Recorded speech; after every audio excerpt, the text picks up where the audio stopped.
And we're just gonna call Board of Ed members present is Rick, Daniela, Amanda, Justin, Heather, Matt, Kristen, Kathleen, and myself. We're all here. And Board of Finance members present. Yep, Rob is here, Steve, Ken. I can't see who's online. There's quite a few people. Can we tilt this just a little bit or something or not? It's hard to see. I don't see any. We'd be looking for either Dave or Brian.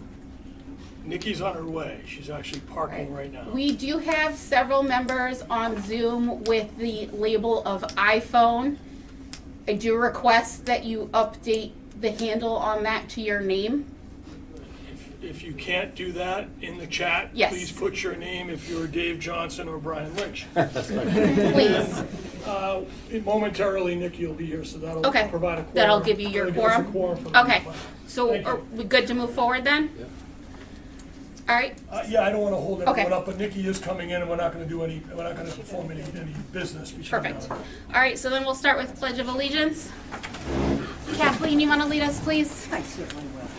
I pledge Allegiance to the flag of the United States of America and to the republic for which it stands, one nation, under God, indivisible, with liberty and justice for all. All right. Going to start with my comments.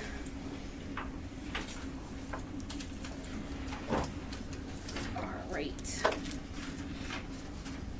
Good evening, and thank you all for being here. I want to begin by welcoming our colleagues from the Board of Finance, as well as members of the public, district leadership, to this joint budget meeting. Your time and attention and willingness to engage in this process is truly appreciated. We are meeting tonight in a year that presents a real and serious challenge for our district. As you know, our special education costs are exceedingly high, driven not by excess or inefficiency, but by the very real and legally mandated needs of our students. These are needs that we are obligated to meet, and more importantly, that we are morally committed to meeting. In addition, a significant portion of the district's budget is driven by contractual obligations that are already in place. These include negotiated agreements in staffing, services, transportation, all that is the district is legally required to honor and cannot be reduced without consequences. At the same time, state support has not kept pace with those rising costs. The gap between what our district is required to provide and what is reimbursed continues to grow, placing increased pressure on our local budget and ultimately our taxpayers. This reality makes tonight's conversation both difficult and essential. The Board of Education comes to this table focused on one core responsibility: ensuring that every student in our district, especially our most vulnerable, receives the services, supports, and educational opportunities they're entitled to under the law as deserved, but as members of our community. We're equally mindful of the fiscal constraints facing the town and the responsibility we all share to steward public funds carefully, and that is why collaboration between the Board of Ed and the Board of Finance is so critical. We share the same goal: a sustainable budget that reflects our values, meets our legal obligations, and is transparent about the challenges we face. Today, it's not about oversimplifying complex issues. It's about understanding the realities behind the numbers, asking hard questions together, and working in good faith towards solutions that serve both our students and community. On behalf of the Board of Education, I thank the Board of Finance for your partnership and your willingness to engage in this dialogue, and we look forward to a constructive and respectful and productive discussion. Thank you. Rob? Okay, thank you, Jess. I too want to thank everyone who's in attendance tonight, both from the school, from the school board, and it's great to see the screen full of members, I believe mostly members of our community. So that's encouraging. I also want to thank everyone for their flexibility, especially those that are presenting tonight. We did a kind of called an audible very late last week, and I appreciate the flexibility with that change. And then, of course, we had a storm come in and pushed us again. So thank you for that. In addition, I listened in last week on Zoom for the entire meeting, and I saw the vote to reopen the budget. I know that doesn't necessarily mean that the budget's going to change, but I think the fact that it was reopened sends an important message, I think certainly to me, I think to the Board of Finance and to the community. So I thank you for that. I mentioned last week some of the other challenges. And, I really thought last year was probably the most difficult year. I need you to raise your voice. They're having trouble hearing you in the back row. You can't hear me back there? No, Oh, the audience. I just got an audience said that they can't hear. Oh, I'm sorry. Well, I'm far away from I the was trying to- speaker. That one works too, that one works too. Yeah. Now I'm gonna have my back to you all. That's okay. I don't feel comfortable with that, but Yeah. sorry about that. I mentioned last week in citizen comments that in addition to many of the challenges that the school's facing, and you have all been working through, the town too is facing a number of challenges. And just to highlight a few of them, in addition to the basic salary and benefits that we all face, we have the HVAC bond coming due. That's a sizable debt that the town's taking on, and that will begin in terms of debt service in this fiscal year. Salt and sand, it's been a really tough winter. So not only have we depleted our salt and sand, but in terms of our budget, but we depleted the inventory that we have. And that's going to be a challenge not only this year, but going into next year. Our paving, we pulled out $600,000 out of a $750,000 ask. That's a year-over-year expense that the town has. And once you pull it out, even if you put it back at standard funding, it's an increase year-over-year. So that's another $600,000 headwind that we have as a town. And then the fire departments. And we're all, most of us should be fairly up to speed on what's happening across the fire departments and some of the challenges that they're having. So I bring that up not to bring the whole mood down in the room, just to highlight some of the realities that we're facing, and it's going to be a tough year for us. I'm pleased that we're here, that we're working together, and I look forward to hearing from all of you in the departments and these budgets as we go through the rest of the evening. So thank you. All right, we're going to move on to citizens' comments. As a reminder, it is 3 minutes. Please state your name and address. And just a reminder, it is citizens' comments. It is not a question and answer or back and forth. Hi, yeah, my name is Brett Gagne. I'm not a resident, but I have two kids that go to Mary R. Fisher, and their mother lives in Thompson. Do you mind if I said a couple things? Sure. Can you provide the mother's? Oh, street- absolutely. Yeah, her name is Brianne Booth, and my kids' names are Warren and Eden Gagne. Okay. And My the name is student- Brett. You guys might know me. I'm in and out of the schools, but hope you all are having a good night. Thank you. Let me come up on camera too, just so you can put a face. So I prepared something here very briefly. I know I only have a couple minutes, but I just wanted to become prepared. So my name's Brett. I have two amazing children enrolled here at Mary R. Fisher. Like many of you probably, if you haven't been here your whole life, I came to this area as a transplant. For a long time, the Quiet Corner to me was really just like the place you stop to pick up, food and snacks and cash on the way to the casino. But not too long after their mother and I met, we decided to set up in Thompson. And from there, I really found a home.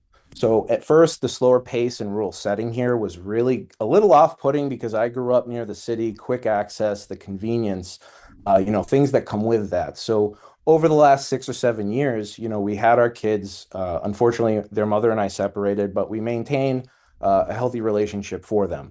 I made the decision to stay close to them when we did separate. So she's set up in Thompson. I live here in Putnam. I used to say I was from Massachusetts. Now I say I'm from Putnam, Thompson, like the woods on the way to the casino. You know what I mean? Like nobody knows. They're like, where the hell is Thompson, Putnam? The Speedway on the way to the casino. They're like, got it. Okay. So, you know what I mean? Sorry, I get a little anxious public speaking, but, we really did find home here. The close-knit community that these towns have, I was raised around that in the Worcester County area. Unfortunately, in those areas, which a lot of you probably came from, it doesn't exist anymore.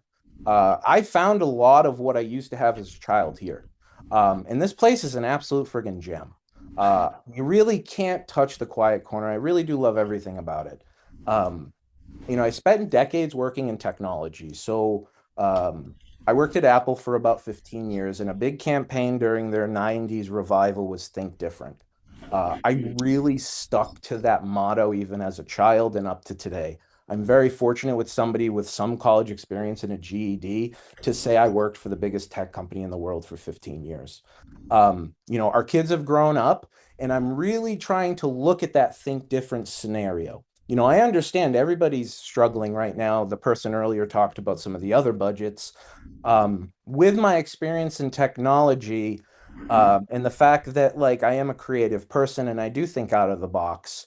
Um, I know I'm limited for time. I did leave a voicemail with the superintendent with the idea, but I run a couple businesses on my own. I have friends in the community that own their own businesses as well. Um, I came across in a clean out of my grandmother's house, like 10 to 20,000 old. If there's any sports cards fans, you'll understand the term junk wax. It's just a lot of junk that takes up space. It's worthless. Um, so this is kind of an opportunity for me to be able, I have about 10 to 20,000 of these cards.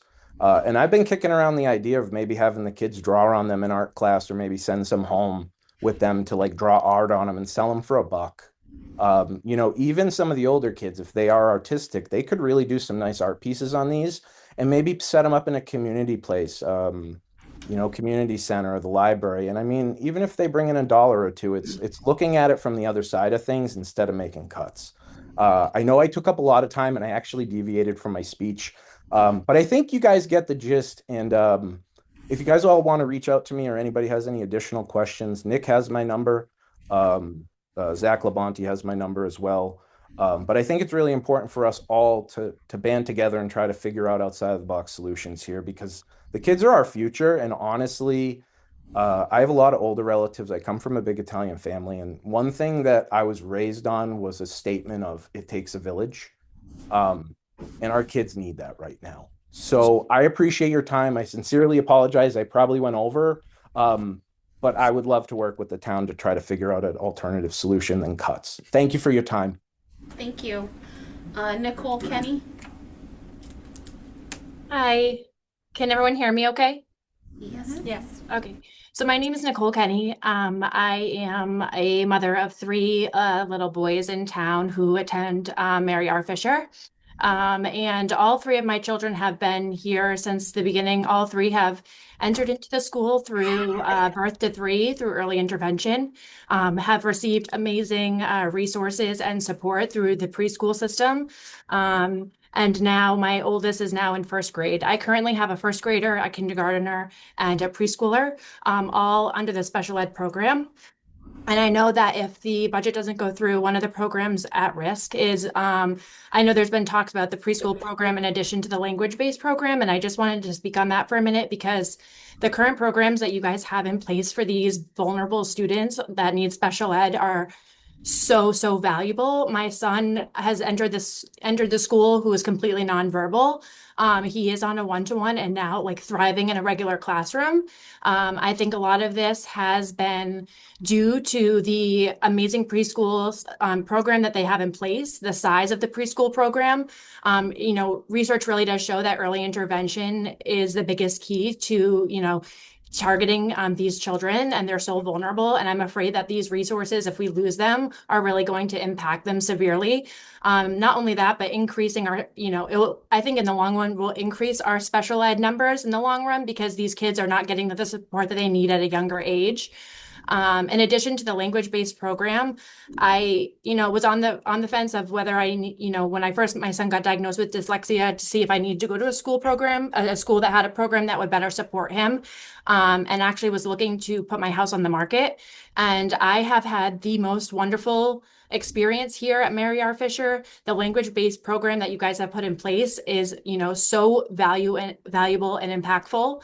My son is thriving, and I'm concerned that, if there's budget cuts to that, there's going to be, a lot of repercussions for these children. I mean, these children are our most vulnerable population. And yes, I know he will still get the services he needs, legally through his IEP. But there are a lot of supports that you guys offer that, help him in more ways than just, the things that are written in the IEP. So I would really strong to urge us to, look at other avenues that aren't directly targeting our youngest, most vulnerable population that really needs these services and the support.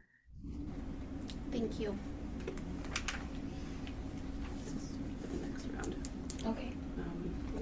Deanna's online, but she's supposed to be a student. Yes, she's under the students.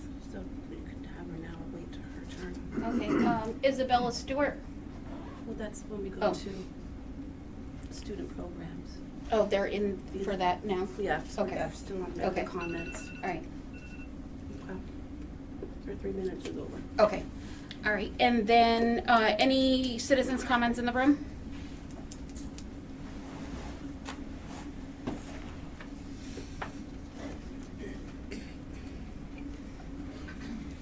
Name and address, please. I'm Peyton Bolte. I live at 1081 Riverside Drive. Peyton, can you come up closer to the microphone, please?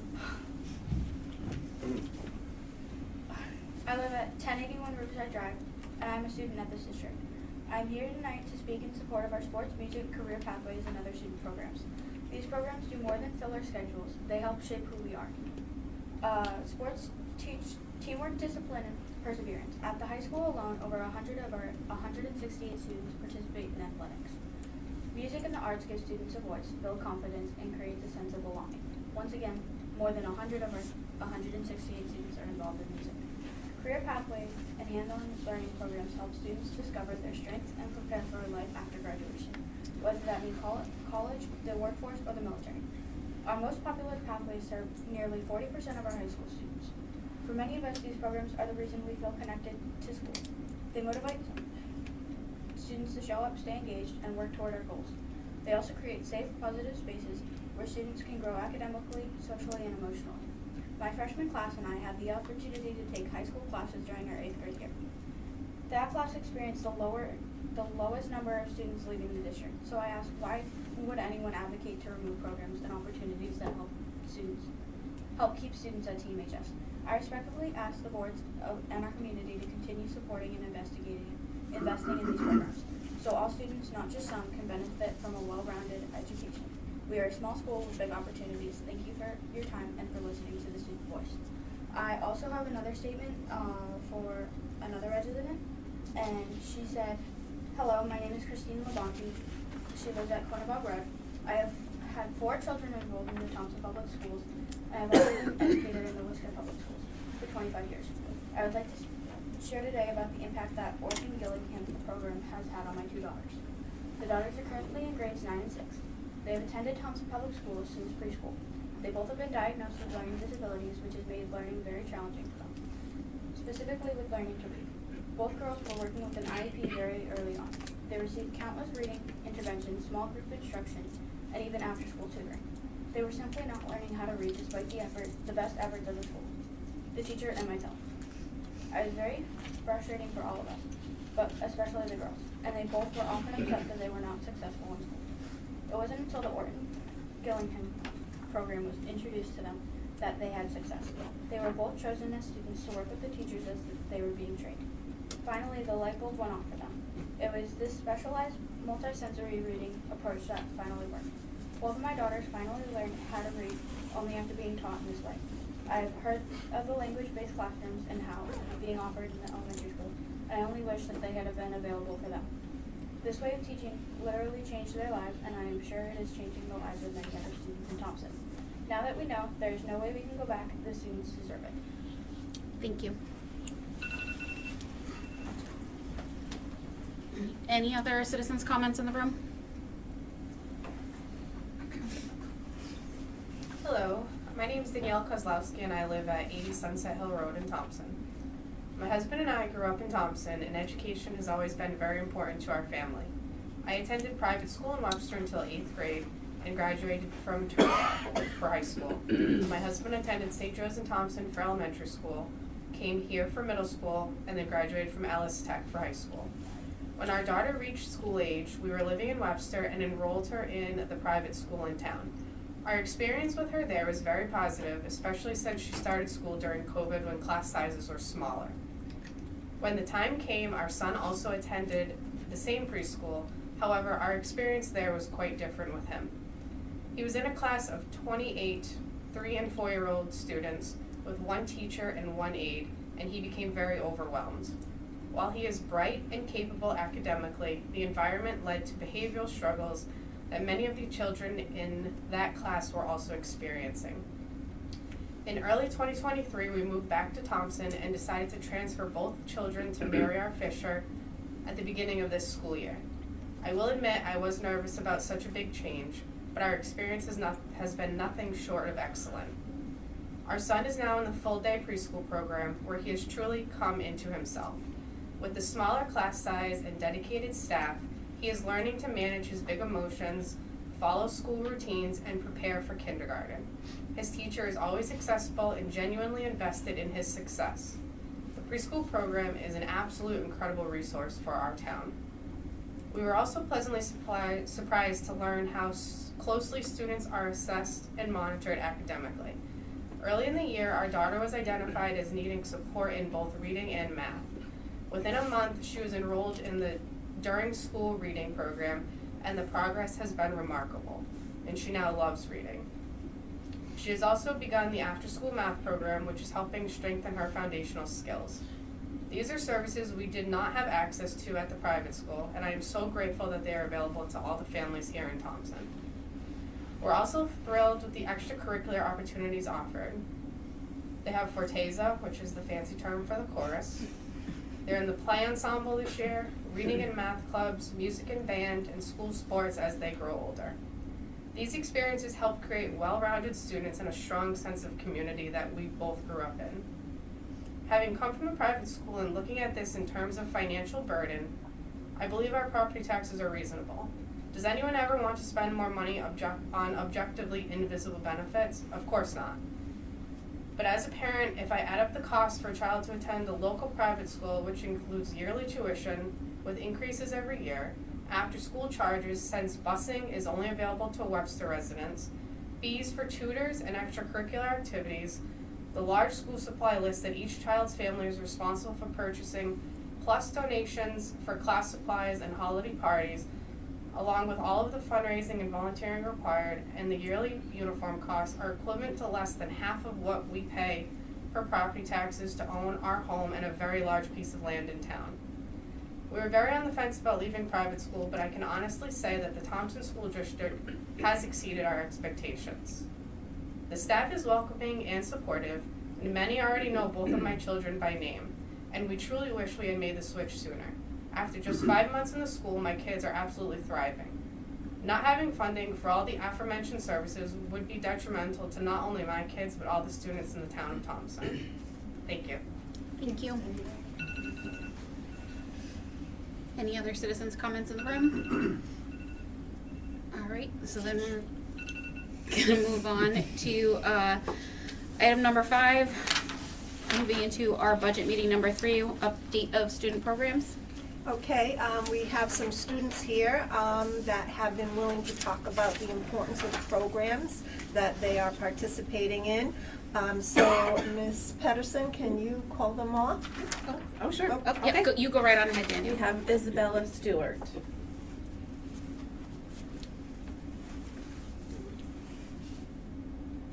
Isabella, She's on mute.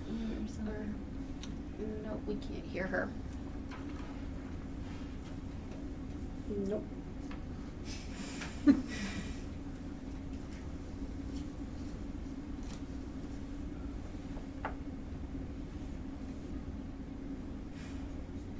you want to move on? All right, we'll come back to Isabella. Madison Carlson. Hello, everyone. I am here to talk about the education pathway that TMHS offers, as well as just pathways kind of in general. TMHS has provided me invaluable hands-on experiences through our Tiger Pals program. I had the opportunity to intern for 2 years and fully immerse myself in the education pathway. This long-term experience allowed me to work closely with students and educators and gave me a real, realistic, and meaningful understanding of what working in an educational setting truly looks like. Through the Tiger Pals program, I was introduced to a new avenue within speech-language pathology, particularly the role that they play in supporting children within the schools. That is what changed and shaped my career goals. Spending those 2 years in a group setting, it helped me realize that managing a large group of students, often 20, was not the environment where I felt most effective or fulfilled. Instead, observing and learning about the structure of speech-language pathology showed me how impactful small group sessions are, and it provided me a more flexible kind of situation for the real world. This kind of clarity helped me understand that scheduling and one-on-one small groups of SLP aligns better with me and my strengths and my passions. TMHS is fully to support for this. They provided professional growth and allowed me to create my own independent study, which gave me the opportunity to work directly with the local speech-language pathologists in our elementary school. This experience allows me to connect classroom learning with the real-world practice and gave me insight that most students don't get access to until much later in their education. Without these opportunities provided during high school, I would have had to spend many significant time and money after graduation to explore career options and determine that path was not right for me, something many students are forced to do. The programs like Tiger Pals and Career Pathways are able to give students the chance to make informed decisions early on, save resources, and build their confidence in their future goals. If these pathways are cut, future students will lose access to the experiences that help them discover their passions and to develop career readiness and make thoughtful, informed choices about their future. Thank you. Thank you. Let me see. Isabella, you ready? Can you hear me now? Yes. Thank you. So sorry about that. Okay. Good evening, and thank you for having me. My name is Isabella Stewart, and I am a senior. I followed the visual art pathway during my time at Turtelot, starting with foundations in drawing and painting as a freshman, then 2 years of AP Studio Art as an upperclassman. Beyond just the courses offered through the school, though, I've also had the chance to broaden my knowledge of different artistic areas through online courses. I've had the opportunity to take multiple art history courses, and I'm also taking an in-person studio class at QVCC that I had my first of today. Based on all this, you'd probably gather that I was always pretty self-assured in what I wanted to do. However, when I first started as a freshman, I loved art, but I was convinced I could never make it work as a career. I wouldn't know what I was doing, I'd never make any money, and I'd waste time and energy on art school. Now, I'm planning on going to college for a Bachelor's of Fine Arts in Visual Art to work in production design for film and theater. With that, I can say with pride that my experience with the visual arts pathway at Turtelot has given me the confidence to make something of what I love doing. From learning about different art careers as a freshman to AP Studio Art classes that showed me my talents were worthwhile. These opportunities have aided in my future plans. The one you most hear of is the significant amount of money saved through dual enrollment in AP classes, but I've also had the experience of taking college-level studio classes, something that usually shocks freshmen when they get to college. All this goes to say that I am so grateful for the opportunities Turtelot has afforded me in my future path. Thank you again for having me. Thank you. Jenna Valby, if you're there.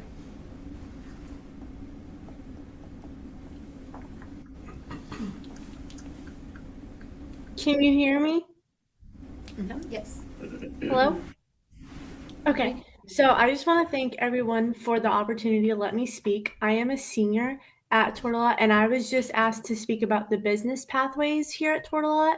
So I have had the opportunity to take every business course within the school, which includes principles of financial accounting, principles of money management, software applications, and I believe and marketing. I've also had the opportunity to take now 5 online classes through CT State, which have all been provided to me through the amazing staff and the amazing support I have throughout the school. With these opportunities that have been given to me by the school and the amazing support system we have, I have now been committed to Bentley University, majoring in management. And I kind of found all of these amazing resources and what I wanted to do in life because I had such a great support system and such an amazing business pathway to help me come to the realization that I enjoy every aspect of the business part, and that's what I wanted to do in the future. So because of all of the amazing opportunities I've been given, I now know what I want to do in the future, which some schools and some students can't say because they don't have some of the amazing pathways we have. So because of all of this, I just want to take my time and explain that these pathways that we have been given as students as early as 13 years old have such an amazing and large impacts on our life to the point where we now know or have a better understanding of what we want to do after we graduate at 17 or 18 years old. And that is it. Thank you for your time. Thank you, Jenna.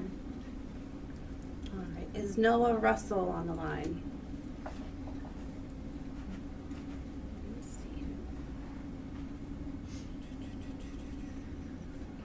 I think so. Okay, we'll go to Emmeline. Emmeline, are you there? Yes, hello. Hi, my name is Emily Kwiatkowski, and I'm a junior in high school. I've done the manufacturing class in high school, and through the class, I've gone to the Women in Manufacturing event last year, in the fall and the spring. I went to EB's the boat program, which was a 2-night hands-on activity, and it had just opened my eyes.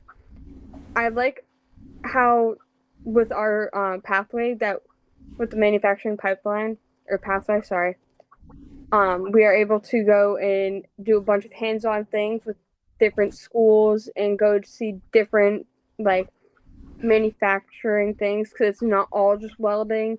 And with metal, there's plastics and everything, and it just shows what you can do. I never knew what I wanted to do, and I always knew that I wanted to do something hands-on, but I never knew really where to put what I could do. And I've always been creative, but didn't know how to be creative in a job. But with the manufacturing class that I took, it opened my eyes to show me how much truly there is that we can do without having to just sit behind a desk and work. So thank you for having me. Thank you, Emmeline. And then we have Deanna.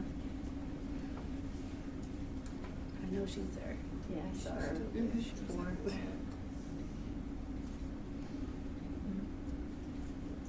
Hi, I am here. I do apologize.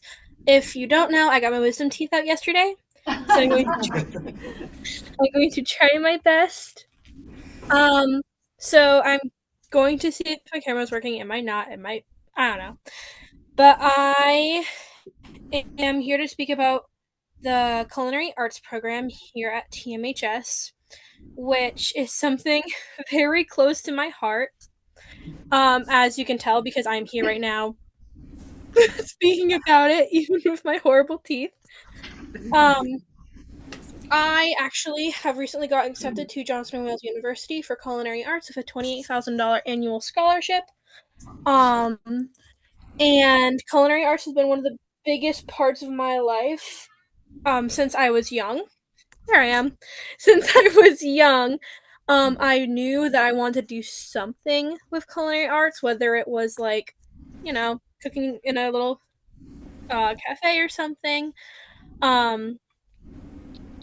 But I'm choosing to use this culinary arts pathway to better my future, and I know that a lot of people will. So the fun thing about culinary arts is you don't have to go to college for it. It's something that gives back to our community, even if you don't go on for a higher education learning from it. The tips we learn in culinary arts carry on into our everyday life. And for some students, I know it's their only source of learning how to cook.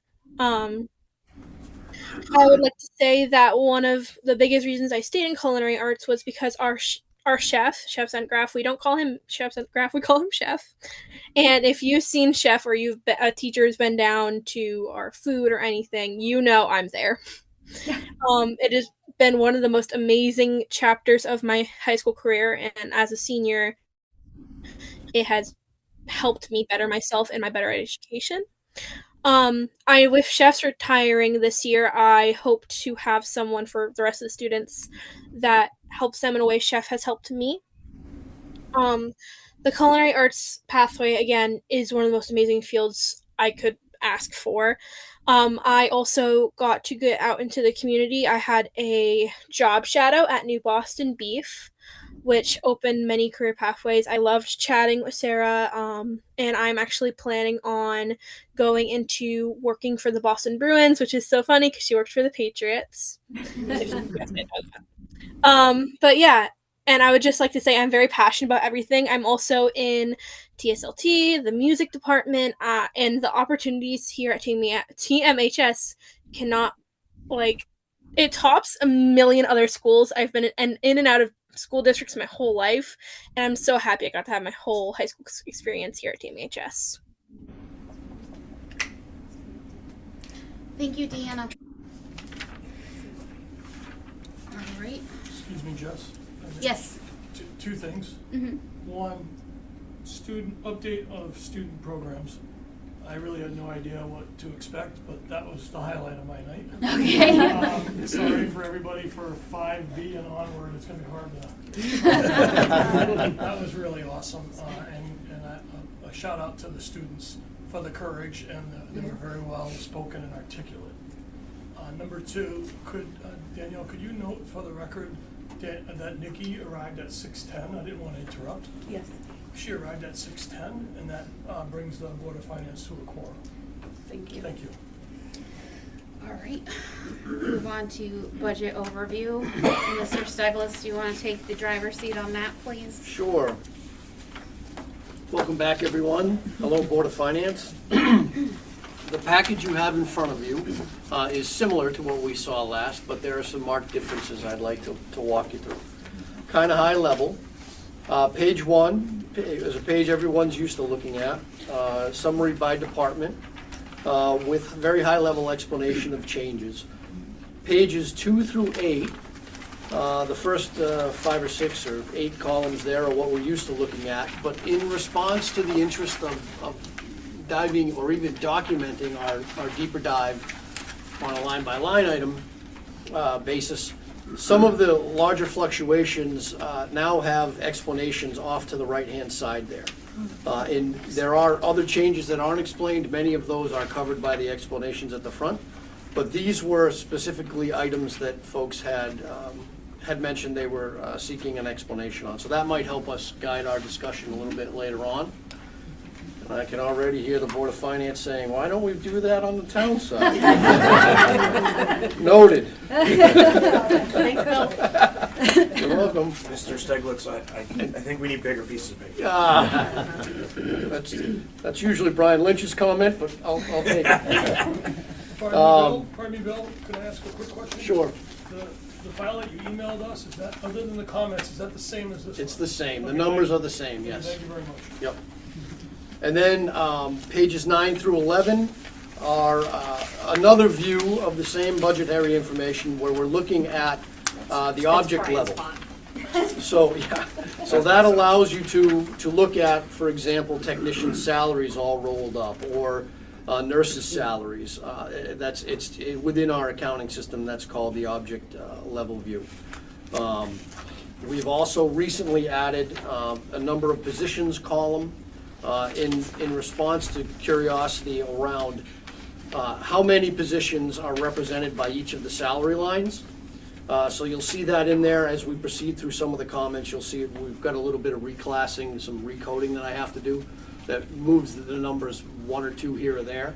But I think that's very helpful when you're looking at a line that has multiple teachers in there or multiple administrators in there specifically. Very often we hear comments such as, oh, I can't believe they're paying so-and-so that much money, when in instance it's not one so-and-so, it may be 3. So that helps people get some visibility into exactly what we're looking at in terms of positions per salary line. So to walk you through the top page very quickly, for high school, middle school, and elementary school, the main drivers of the budget changes are contractual salaries, step increases on the teacher side, for example. You'll hear that a lot, along with a 10% health insurance increase. Now, I want folks to realize that when we go through the detail in the back, every time we see a health line, it's not going to be 10%. And the reason for that is because there may be fewer employees in that line than there were last year. There may be more employees in that line. Folks who were in that line may have moved up the coverage ladder, and maybe last year they were +1 coverage, and now they have a family. Which those changes are significant to the budget. The fluctuation from single coverage to family coverage is about $20,000 a year for one employee. So those numbers make quite a difference. So just understand that you won't see 10% for every health insurance line. Moving on to pupil services, our much discussed and special education department. 12.7% increase driven by a higher outplacement tuition. That's a combination of higher needs and a larger number of students that are outplaced, along with higher tuition costs, specifically EastCon. And then there's also some personnel there.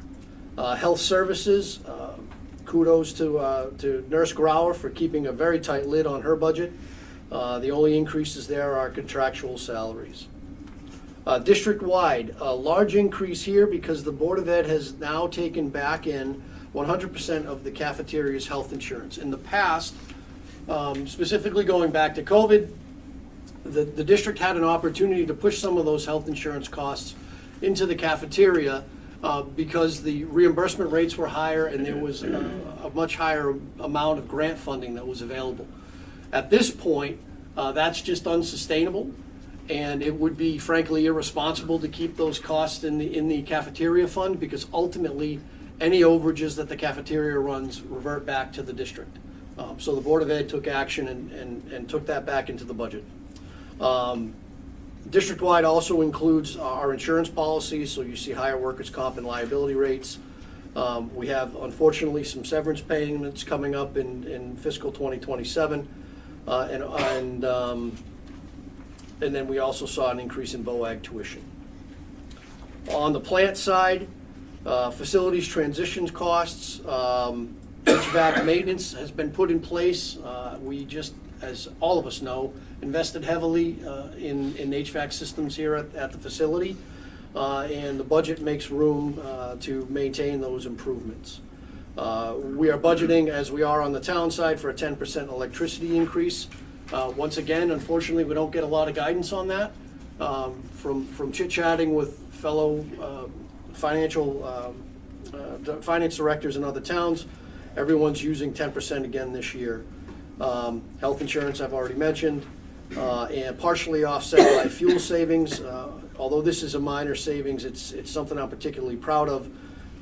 Every year when it comes to diesel, unleaded, and heating oil, we make a pretty concerted effort to try to buy ahead of the contract, and I'm proud to say this is the 4th year in a row we're paying less per gallon for all 3 types of fuel. Can't promise it'll happen forever, but it's nice to string a few years together.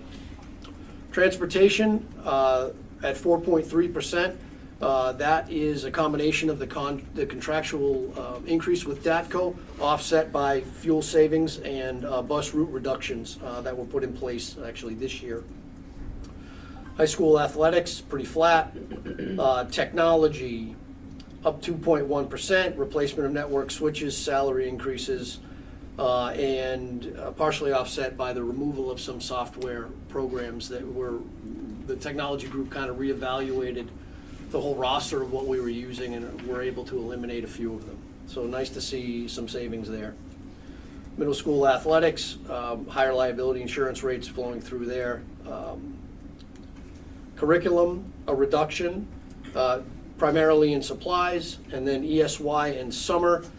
Folks who regularly attend the Board of Ed meetings will recall that every month I have to mention we were slightly over there. So we last year, or this year currently, so we addressed that in the budget going forward, making sure we got right with where we need to be on contractual salaries, and then of course transportation costs roll into ESY and summer also.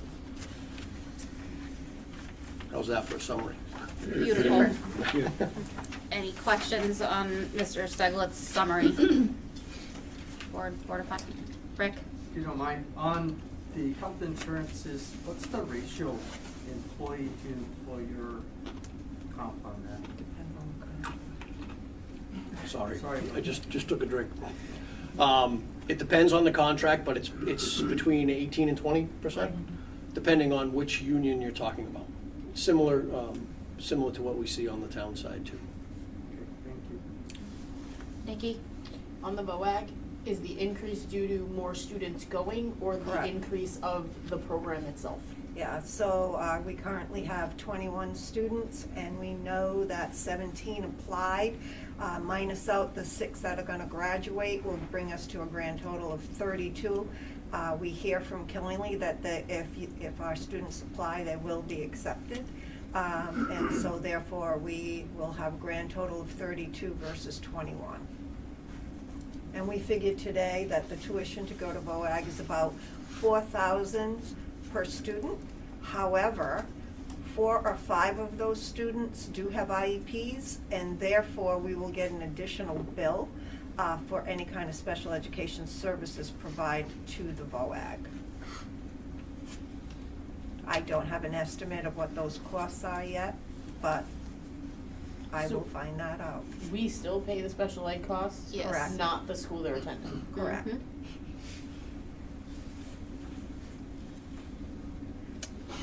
If I might ask a question. The percentage and dollar increases versus the budget or the Budget. not the actual? Right. Thank you. Okay. So Dr. Jones expresses his, pardon that because and his regret for not being here this evening. However, with the date change, unfortunately, he had a family commitment he couldn't miss.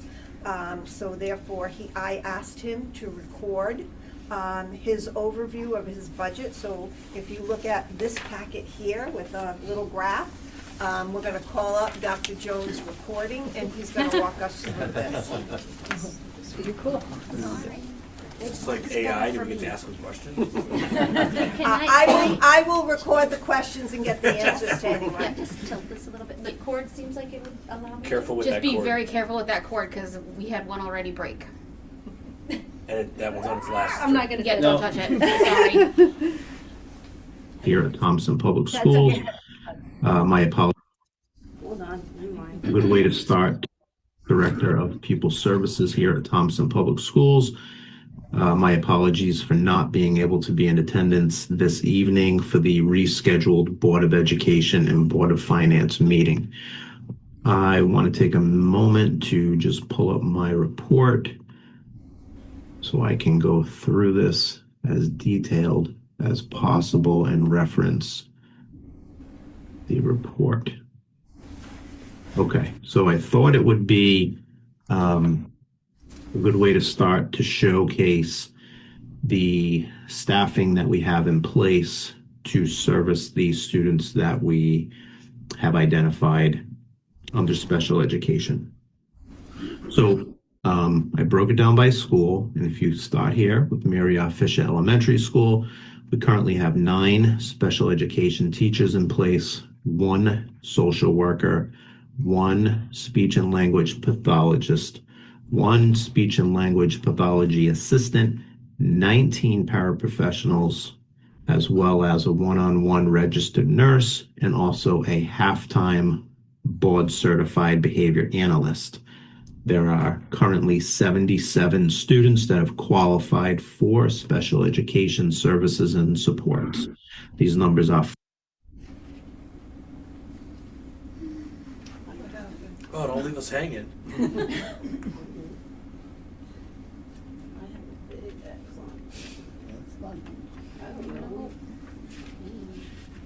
It's like virtual learning all over. There's an X. Hold on, I'm sure Travis is on his way down. Let me see if I can fast forward.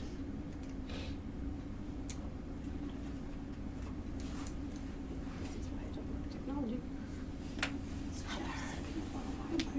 It's Jeff. Okay.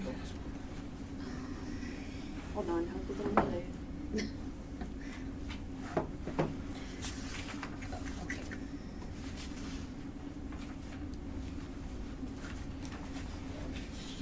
He said he's coming. Yeah, he's Okay. on his way. All right. All right. We'll wait for Travis. While we're waiting, Yeah. I do, if I may. Yes. Mrs. Smith, the staff that's on Dr. Jones' sheet is not solely responsible for those 77, 61, and 49 students, correct? There's regular staff that is also responsible for that same Oh, certainly, quantity of the students. classroom teacher, yes. Right. Yes. That's what I just wanted to make sure that Above and beyond. right. This is Services.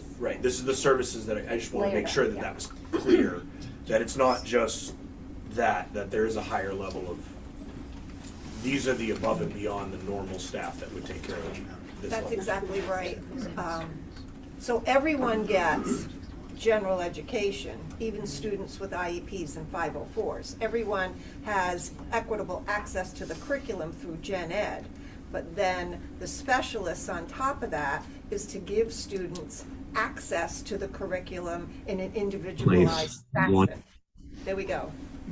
Thank you. I wouldn't go too far, Travis. Just in case.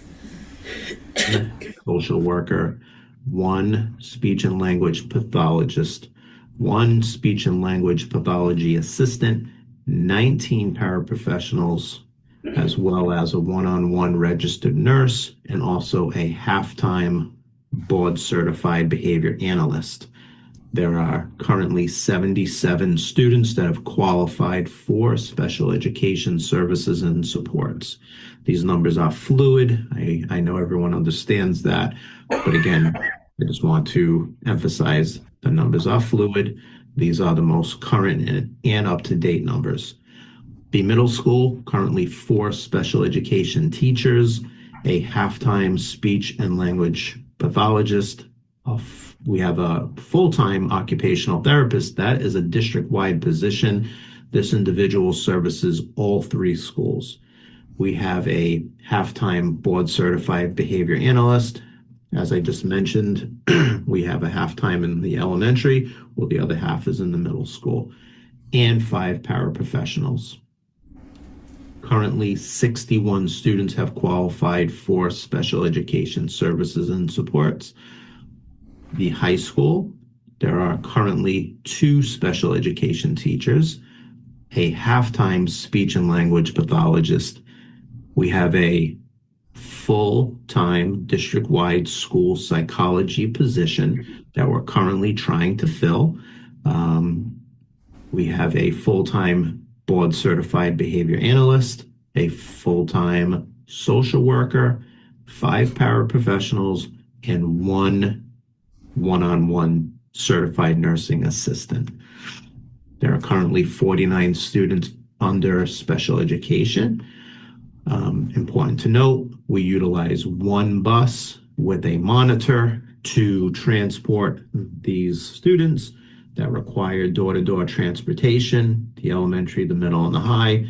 And again, that's done with 1 bus.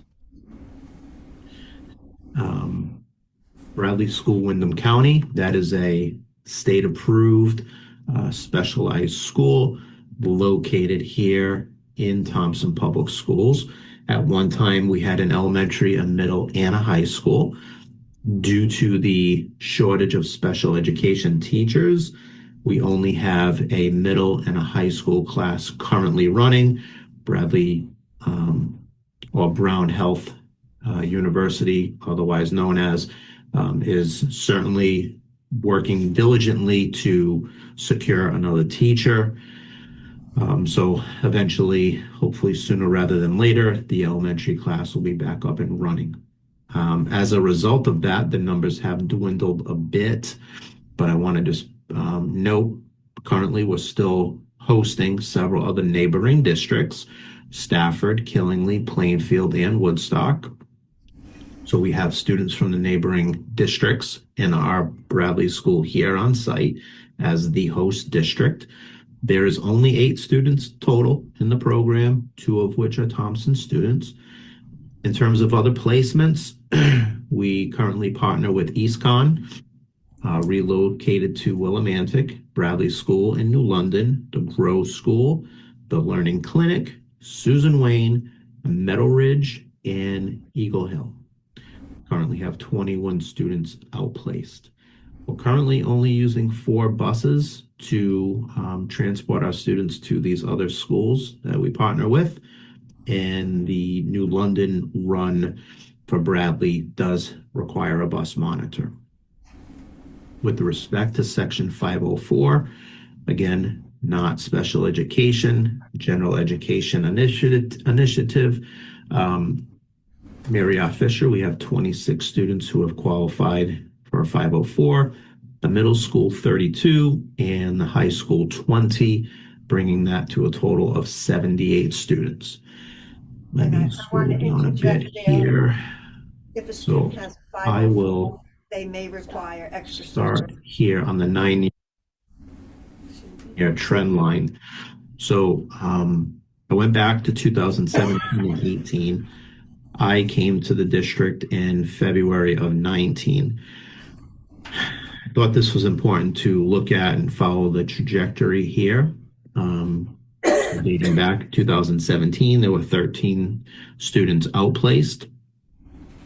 And then moving on up, 16, 20, 24, 29, 29, 20, 21, 22.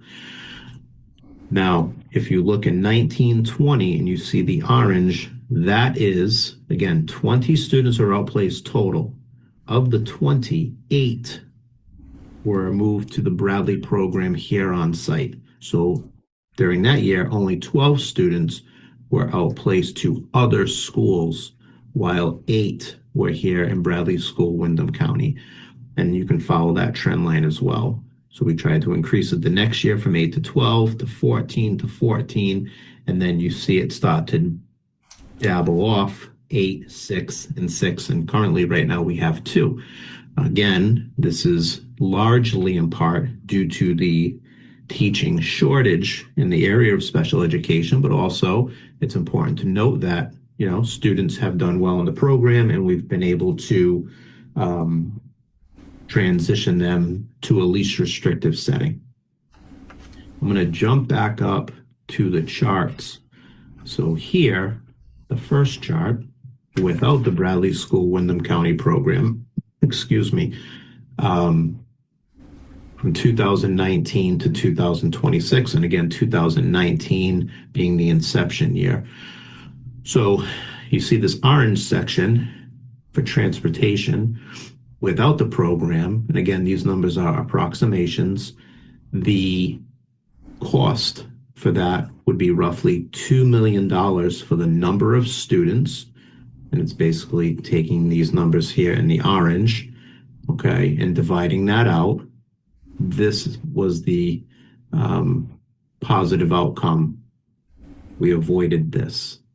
This section here, representing about 75% of this chart, is the tuition for other placements. Again, saying there's no Bradley School, Windham County for that same number of students, the tuition cost. My apologies.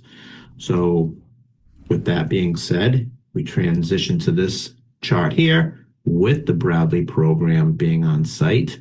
There is no transportation. Those students are on the gen ed buses coming to Thompson Public Schools and going into the Bradley program for the services and supports. The tuition here, considerably lower than the tuition here.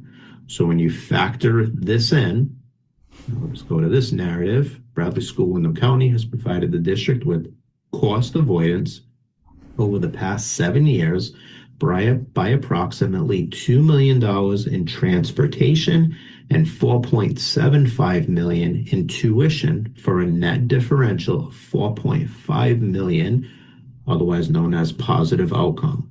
This does not factor in fuel, ESY, or any additional one-on-one staff support. And again, the numbers are approximations.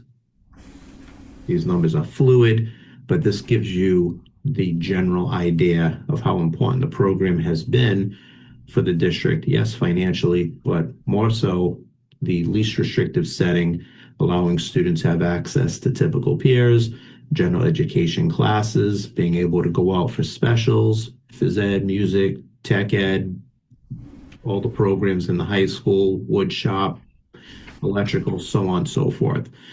So I just wanted to provide that information. I think it's very telling and very, very important for you to see.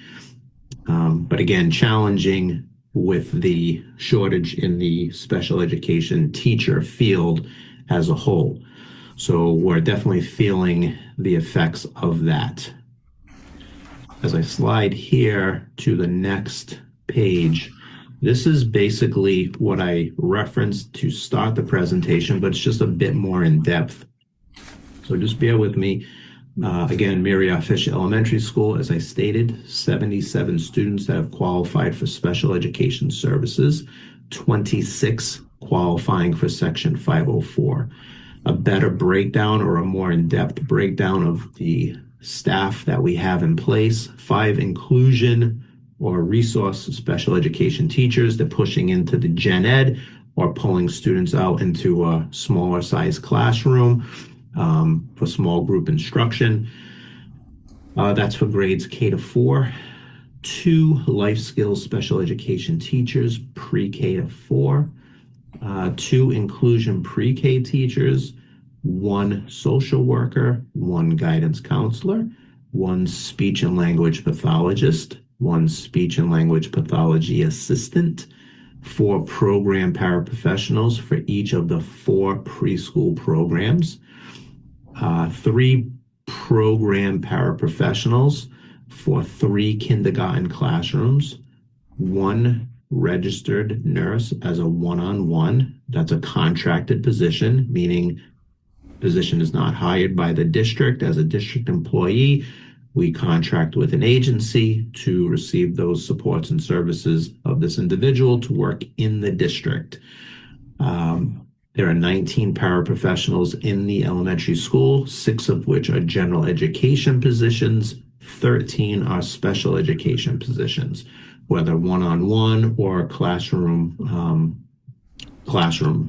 para positions.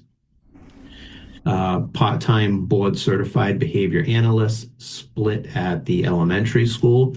Again, that is a contracted position. That person oversees 4 registered behavior technicians. Those 4 individuals are contracted as well through the same agency. And looking at the middle school, 61 students have qualified for special education services. 32 have qualified for Section 504. There are currently 3 inclusion resource special education teachers, grades 5 through 8. As I mentioned, inclusion and pushing into the general education class to deliver services, or they have the ability to pull students out to a resource room or for small group instructions to remediate as needed. 1 life skills special education teacher, 1 speech and language pathologist. That's a split position between the middle school and I'll make mention to it in a moment, also the high school. 1 building level paraprofessional, 1 life skills program paraprofessional, 5 paraprofessionals, a part-time board certified behavior analyst split at the Thompson Middle School, contracted. I made mention to the first half of the split, which again was in the elementary school. And lastly, for the middle school, 3 registered behavior technicians. Again, they are overseen by the BCBA. Again, all contracted through the same agency. The high school, there are 49 students that have qualified for special education services and supports, 20 students that have qualified for Section 504. We currently have 2 inclusion positions in the high school, grades 9 through 12. Currently working with 1 teacher. We're looking to solidify the 2nd position. We have 1 life skills teacher that is currently also split with transition. So the life skills is grades 9 through 12, transition ages 18 to 22. 1 social worker, 1 speech and language pathologist. Again, that is split between the high school and the middle school. 1 board certified BCBA behavior analyst. That's a contracted position, full-time at the high school. 1 building level building level paraprofessional, 1 life skills program paraprofessional, a one-on-one CNA, certified nursing assistant, 3 paraprofessionals, one-on-ones throughout the building, and 2 registered behavior technicians. Again, those are contracted. Just again, to emphasize, 1 school psychologist district-wide. We're going to be contracting for that position. We need somebody full-time, but for right now, it'll be a part-time position. 2 board-certified behavior analysts. Again, those are contracted, basically district-wide. 1 right now is at the high school. The other is split between middle and elementary. 1 physical therapist, split throughout. That's a part-time position. And 1 occupational therapist. Again, that is district-wide. As I go to the next page, really it's the next 2 pages. I will not go into the detail to read the description of each disability, but I thought it was important that everyone could see or better understand these exceptionalities that we identify when having to determine eligibility or a student comes into the district. What the categories are. So they're broken down by 13 qualifying categories, again, or exceptionalities, and there's also 2 subcategories. So in the district, there are 25 students with autism, 0 deafblindness, developmental delay 2.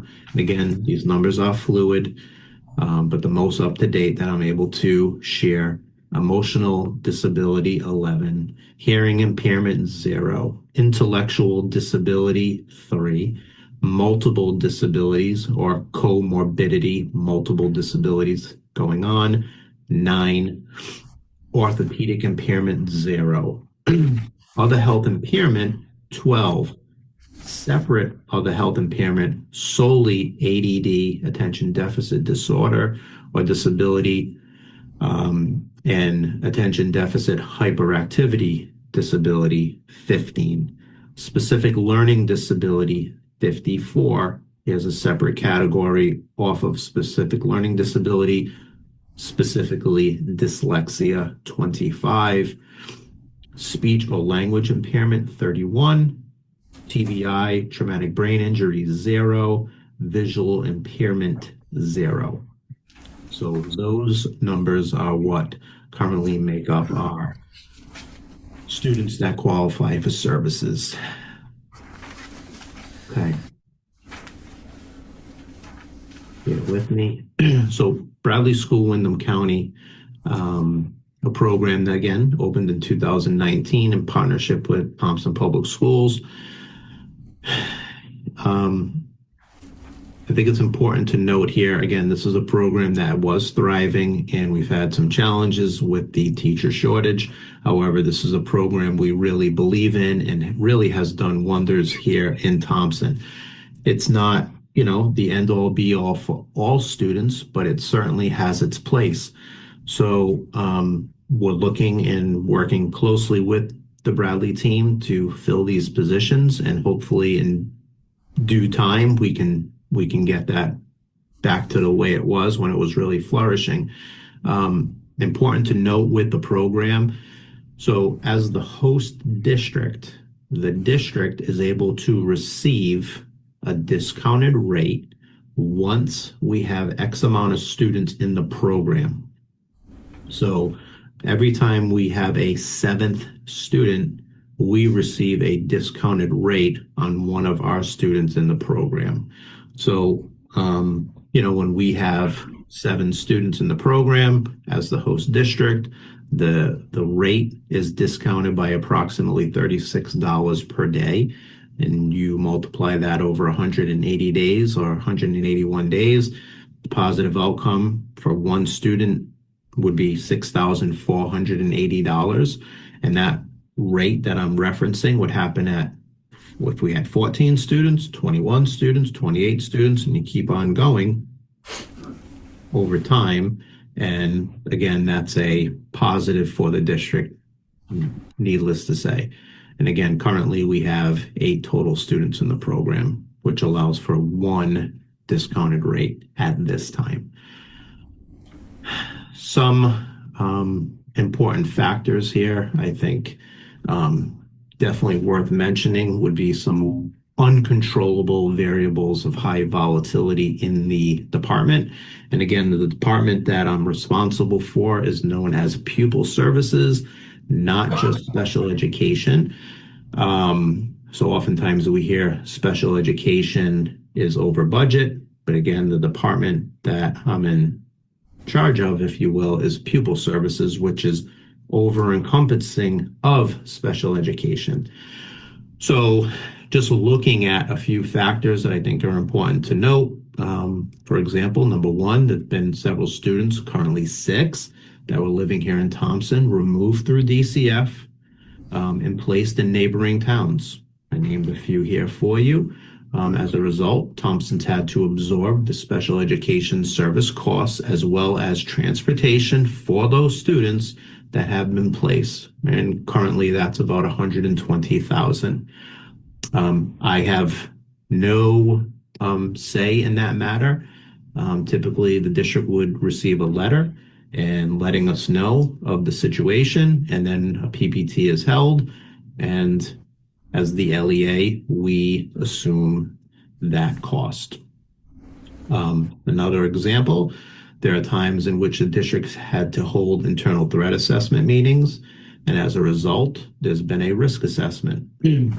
As a result of a risk assessment and the recommendations, possibly a student's had to move to a more restrictive setting and outplacement, or additional supports are needed here in the public school, such as a registered behavior technician. This school year to date, we've held 7 threat assessment meetings, in which 1 has resulted in a risk assessment. Risk assessments are done off-site. Number 3, several students in need of additional services and supports due to medical complications. Again, I mentioned those earlier, but we've had to add paraprofessional, registered nurse, certified nursing assistant, as a result of the needs of the student, which are always paramount, first and foremost. And I'm proud to always say, under the direction and leadership of the superintendent, whatever the student needs, under FAPE, free and appropriate public education, we have always risen to that challenge. 4, a wait list in different out-of-district placements, which can be challenging.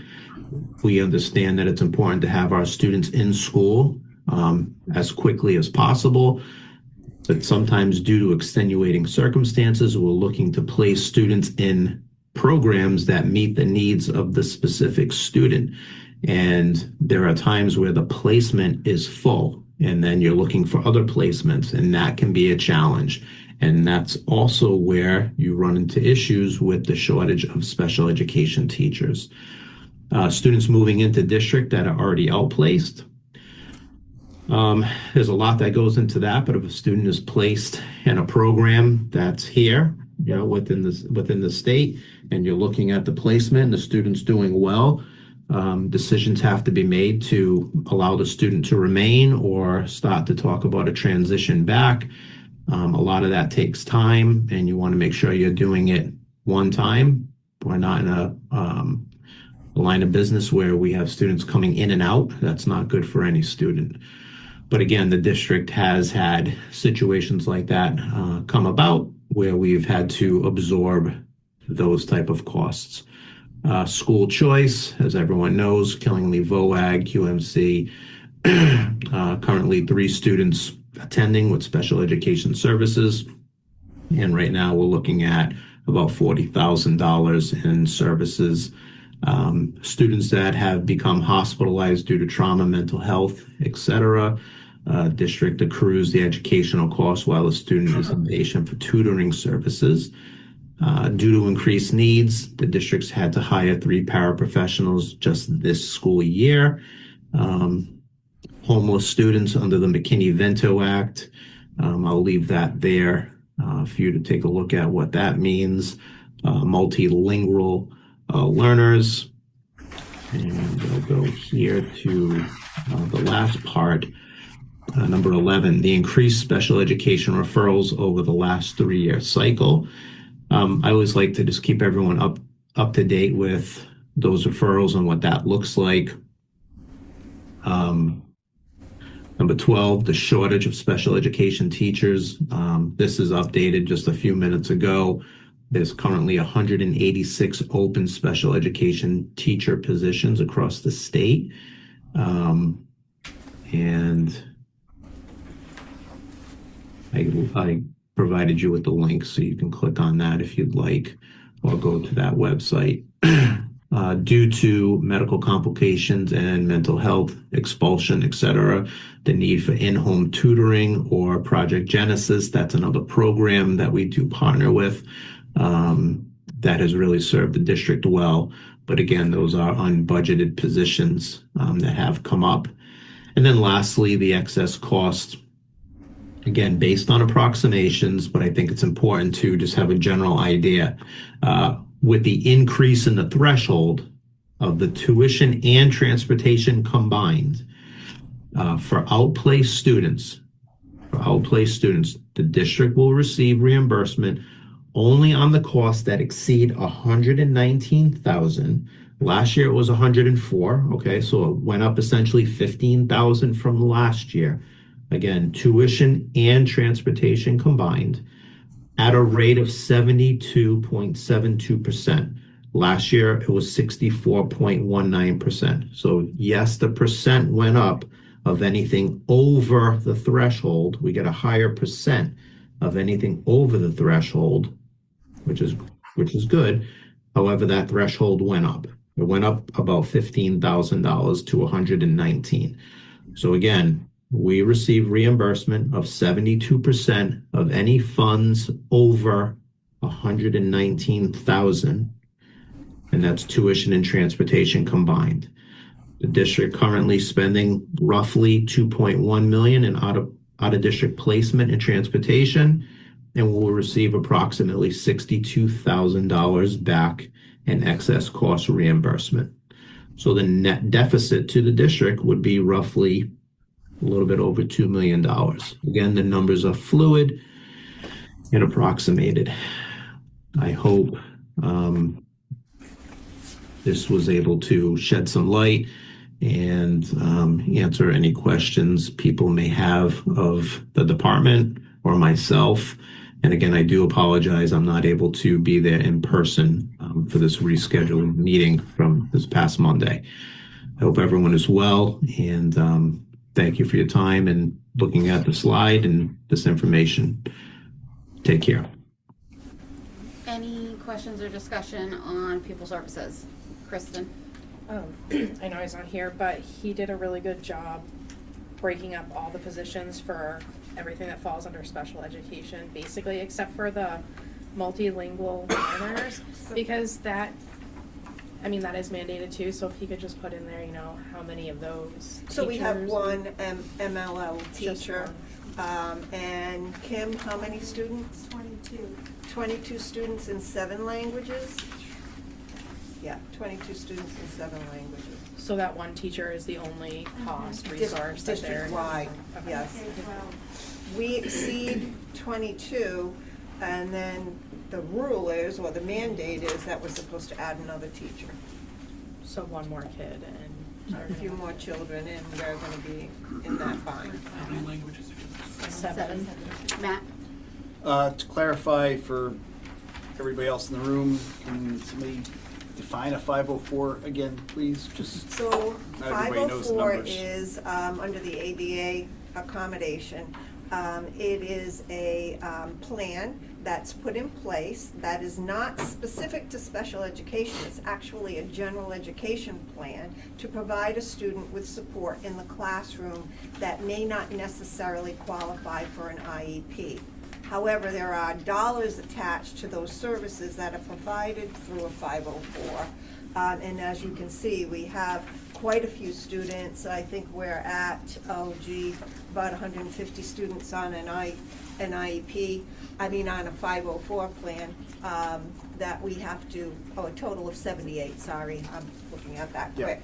But 78 students with individualized plans that may require a behavior therapist, that may require extra services from a special educator, just so that they can access the gen ed curriculum. And so we often forget about the students that are on 504s, and even when we had the Connecticut project out here last week, she said that that was a hidden number, that there is also costs associated with supporting 504s. Right, thank you. Amanda? So when you look at the cost without Bradley, you're looking at from 2019 to 2026, a total of $6,750,000. Okay? When you look at these numbers, when you're breaking down the students that qualify for special education services and the students that qualify for 504 plans, those are two different numbers, correct? Yes. So when you look at Mary R. Fisher, there are 103 students that require services given to them. And that is where all of the extra staffing needs come from. Correct. So you've got 103 at Mary R. Fisher, you've got 93 at the middle school, and you've got 69 at the high school. So I don't understand how, if cutting is where people want us to go, where are we supposed to do that with the needs where they are? So here's the kicker. We can't cut any of these services. Correct. Because we're legally mandated. So those are not the services that are going to get reduced. What's going to get reduced is what those students were talking about at the top of the meeting. It's those extra programs that we have in place, the athletic program, career pathways, our language-based reading programs, all the things that are showing gains in our test scores are the things that the board is going to have no choice but to look at. And that's what the portrait of the graduate is all of those enriching things that make our students excel when they graduate and leave the school. Correct. Yep. And that's what we want to set our students up for success. We don't want to set them back, we want to set them up for success. Yes, I understand that we need to be fiscally responsible, say that 10 times fast. But I feel like there's only so much you can cut. And there's only so many places where it's ethical. And I don't feel like it's ethical to cut any of these services for our students. Justin, you had your hand up. Justin? Yeah, sure. I wanted to supplement Dr. Jones because I do this every month and I want to make sure it gets on the record for this meeting. Last year at this time we were 16th in the state out of 169 districts. This year at this time, we are 40th in the state out of 169 districts with roughly the same special education percentage. 16th in what? Special education. In what? Class, number of students? Percentage of the percentage of students in the district needing services. Okay, thank you. So percentage of percentage of students in the district needing services, we are at 26.51% now. Last year we were right around 26%, same thing. But last year, the important note that I want to get here is last year we were 16th in the state out of 169. This year we are 40th in the state out of 169. What does that tell us? That tells us that the need in the state has gone up and we have moved further down that list. Not because our percentage is lower, but because other districts have a higher need by student percentage than we do. So State problem. Correct. And we keep saying it's a state problem, but right now it is a local problem because we are having to fund this aspect of our district locally. Legally bound to do it, and what suffers when we are legally bound to fund something are the programs that we heard of earlier, which are those pathways programs. And I just hope that people realize, I know last year, in last budget season, there was a large faction of people who were saying, go to vocational, go do this, we need more vocation, close the high school, turn it into a voc school. We're doing probably something better than that with the pathways programs.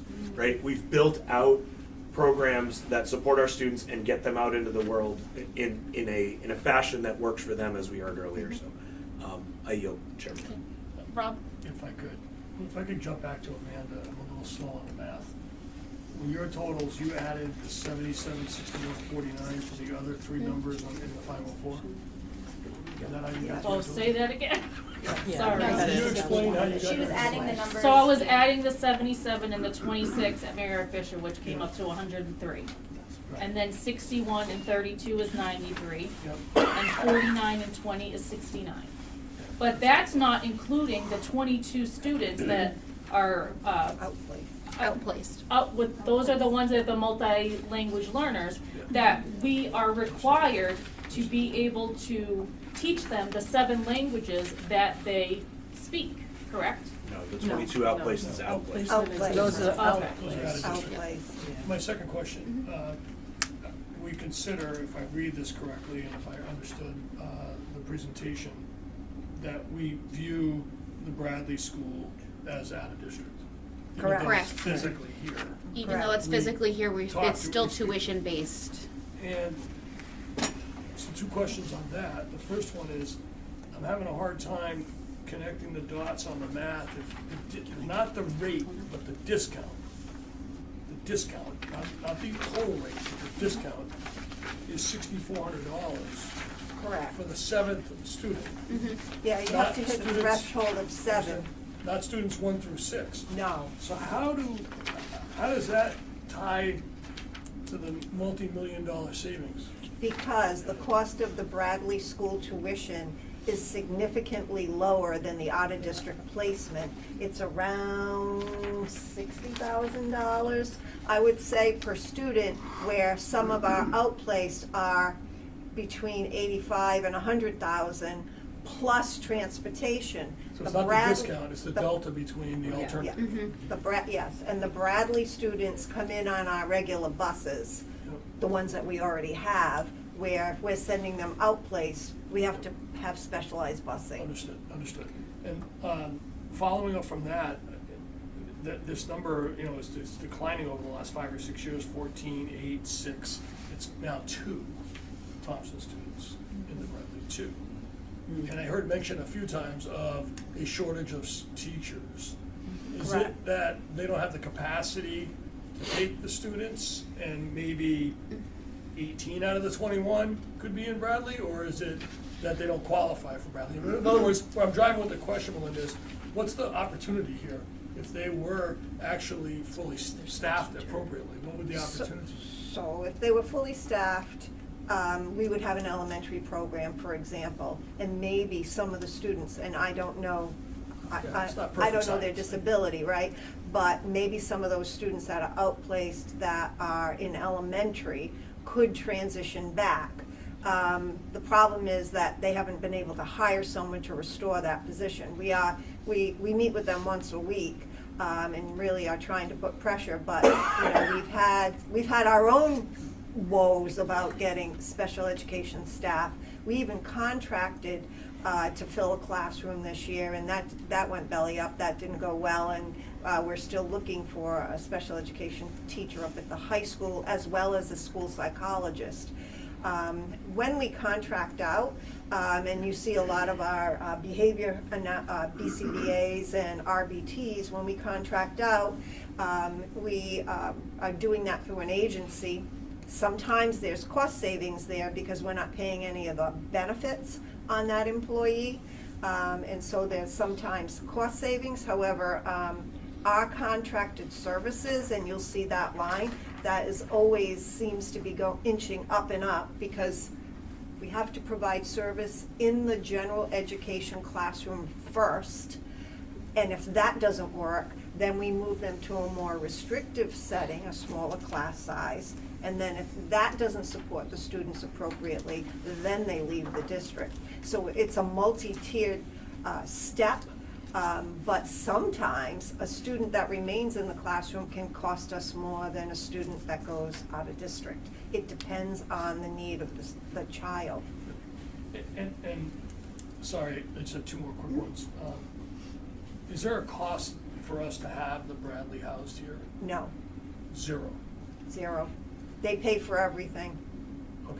They're using space that ultimately would be empty right now. That's already heated, that we already have. It's not Correct. like there's incremental. And then of the 21 out of district, order of magnitude, what is that? What's the cost of that versus the total cost of special ed? Are you asking for an average cost of a student? No, the total cost for the 21. I recognize it's going to change every 18. It was in the budget, I think it It was is in 1.5 the million. budget. It's about 1.5? Yeah, it's line, I can get it for you in a second, Rob. Other placements, line number 177. 177. But you also have to include the EastCon line too. Yep. I'm sorry, it's 177, and then it's also 201, which is the transportation piece too, correct, Melinda? Yes. It would include transportation And and EastCon, which is 208. 208. Yeah. So So it's 1.5. 177, 201, and 208? Yep. Okay, thank you. Which is 255, yeah. But since this budget has been put together, we've had an additional student move out placed. We've had a student requiring homebound instruction. And there was a third thing. There was the tutoring. And the student was placed by DCF at Susan Wayne, and we had to pick up the educational. So we don't have a hard number on that because we don't know what placement the student that is needing an outplace is going to, but it's going to require another bus on the road if one of the placements is selected, and the tuition. So we're looking at about $140 for that student. That's not even in this budget. 32 from Susan Wayne and about 30 for homebound tuition, tutoring. So those are costs that happen within days of us presenting the budget to the Board of Ed. That's how volatile it is and how it can swing one way or the other. Matt, you had a comment? Yep. I just want to clarify about the Bradley School, the little pie charts. Those costs from 2019 to 2026, you should correlate those with the numbers that are down here, because it's not for that's not everybody. That's just those 8, 12, 14, 8, those students. Yeah. That's what that's saved over, on average, looks like maybe 10 to 12 students. That saved that much, $4 million. So it's not just saving, so that's a huge amount of money per student that it's saved, if you look at it that way as well, in addition to not costing anything to have it here. It was one of the best things Dr. Jones did when he first started. Oh, absolutely. Daniela, you had your hand raised. Yeah, so I understand that Bradley is an outplaced school. Who pays for the staff there? Bradley. So they're paying for it, so none of that is in our budget? No. But we pay the tuition, which Right. pays Tuition. for We that. pay Right, tuition. Right, Of just the- the tuition of the the For two just those students two. Right. that are in the program. Yep. Principals? Principal overview. So we're going to start with Principal Mellon. But my, the contracted, Hold on. Go ahead, TJ. Just because, like we talk about only two of them being in there, so we would have an additional 3, but the needs of those students far exceeded what even Bradley could offer. So I mean, that's what you're seeing. You're seeing, and this is not just unique to Thompson. I came from an urban setting before where every year our needs escalate. As society falls apart on the outside, you see we live it firsthand in the schools, and that's why you're seeing these budget increases and more kids in special ed, more kids with 504s. You've got breakdowns in families, you've got drug abuse, you've got socioeconomic issues, and that all feeds into the school. And this is kind of what you're left with, and a bunch of unfunded mandates from the state. Thank you. You're welcome. Steve, you had a I comment? was going to ask, sounds like contracted staff is less expensive than hiring staff? In some cases. Because I would have guessed almost Not the reverse. always. I would have thought it would be the opposite in all honesty. Yeah, not always, although we don't ever pay the benefits, so there's that. We don't have to pay the health care on those particular contracted people. But I would assume that person gets it through. Through their agency. therefore, So eventually, I guess it's you don't pay it best- directly, but. Correct. Some of those positions are more than what we would pay for an employee if we could hire them. And that'll be like under the umbrella of this psychologist that we can't seem to hire someone. We're probably paying more per day for that psychologist through contracted services. But I noticed, for example, you have 9 RBTs, registered Correct. behavior technicians. All of those positions are contracted, so Yes. that's just because the nature of that Certi- profession is, it turns out they all go through contractors? And or- so it's a certification. Often those folks gravitate toward an agency, Okay. and then they're hired through the All right, agency. all right. And Thank you. some agencies have gone into business and developed a pool of RBTs Sure. to farm out to districts. Gotcha, thank you. All right, we'll So- move on to principal. We'll start with Principal Mellon. Pardon me. Yes. One other, just point of clarification, and I'm not suggesting either way, just want to clarify. Are we got these next series on 5D will be presentations and then questions after? Or would you prefer it to be interactive and we ask questions along the way? I'm not wed to either approach, I Right. just want to know which one it is. I think it might be more beneficial if we have them do their presentation and then you ask your questions, like, if, like, after TJ does his, you want to ask questions, that way That's fine. you have them right there. Yep, excellent, thank you. Mr. Mellon? Good evening, everyone. Thanks for having me. So I'm going to approach this 2 different ways.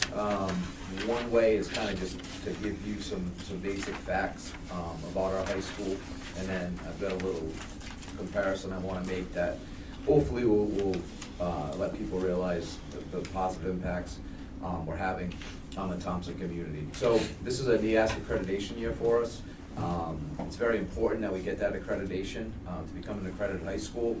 And one of the things that they identified before I even got here, we call it priority area 4. The school will be provided with sustainable funds to ensure the longevity of positions and programs that provide academic, behavioral, and emotional support to improve student graduation rates and better ensure students' long-term success. I can tell you right now, we are doing that. We are improving graduation rates. We're increasing attendance rates. Academically speaking, our students are doing better over the last couple of years. So we are doing all that despite having some areas where we could definitely use some more support. I wrote down, although we are a small high school, our enrollment numbers do not accurately reflect the level of service our students require. Due to the socioeconomic challenges many families in Thompson face, a significant number of students struggle with mental health and substance abuse issues. As a result, our staffing needs extend well beyond what our size might suggest. So everyone looks at the high school as this, reduced population compared to other high schools. We do not stop all day. We rock and we roll. We do that to keep things orderly, to give kids a bright future. We have an amazing staff. We all work collaboratively with one another to meet the needs of our kids, despite probably needing a couple more staff, which I would never ask in a budget season like this. So 2 positions that we currently have that are critical are in supporting our high-risk students, our BCBA, who works with students that have challenging behavior, and then our career development coordinator. These are currently grant funded, and so if those grants expire and then we don't get those positions back next year, that's going to definitely have a negative impact on our school. So that's something we have to think about. I wrote down a lack of an assistant principal, and we're asking for one. I completely understand that we couldn't afford one. Again, we're a small school. But while our student population, again, is small, the demands of the role remain substantial. And this is the favorite part of my job, by the way. I spend a large portion of the day addressing student behavior. Believe it or not, I like engaging with the kids, making sure the school's safe, making sure kids feel supported. But I'm also supposed to be out in classrooms and focused on collecting data and classroom observations. And these things I still do get to, but it's extremely challenging to do both at the same time. I've got to wear multiple hats. I'm only able to do these things because I have a great supportive team up there with my social worker, school counselor, BCBA, and our new career coordinator. So it takes a team. We're doing it. We're going strong. But again, from last year, we kind of really lost 2 positions. We never filled our science position this past year. We We combined a special education position, and then we currently haven't had a resource teacher all year, which is putting a heavy burden on the one resource teacher we do have to service all these students. So now I'm gonna switch it over to like a little story. How many of you seen It's a Wonderful Life? All right. And so if you have not seen it, you need to watch it. It's my favorite movie of all time. And I always, I told Melinda this the other day, I always feel like education is like George Bailey, and I'll explain what I mean. So George Bailey, in It's a Wonderful Life, represents the quiet, everyday impact that Tortelot Memorial High School has on students in the Thompson community. Just as George sacrificed his personal ambitions to invest in the people of Bedford Falls, Tortelot devotes itself to developing young people, not just academically, but socially and emotionally, often without any recognition whatsoever. George provides stability, opportunity, and hope to individuals who might otherwise be overlooked. That is the same role that we play at Tortelot when we support struggling learners, create safe environments, and open doors to futures students may not yet see for themselves. His story shows that the real success is measured not in a personal gain, but in lives changed over time, which is exactly the long-term community-shaping effect we're having every single day. When George got to see what Bedford Falls was like without him there, he witnessed a world of chaos and despair. People that don't live and breathe school every day, like the staff at Tortelot, have no idea of how much a positive impact we are having on Thompson. Our pathway programs provide students the opportunity to get good paying jobs in welding, culinary, nursing, business, construction, electrical work, and plumbing. We also send countless students to colleges and universities, as we saw earlier with Jenna. We provide for the hungry, we help feed the elderly at times, and we celebrate our veterans, providing them with meals around Thanksgiving. We need to ask ourselves, is it worth reducing funding to our high school? And I certainly think it's not, so thank you. Questions? Any questions in regards to the high school budget lines? Thanks. All right. Principal Granado?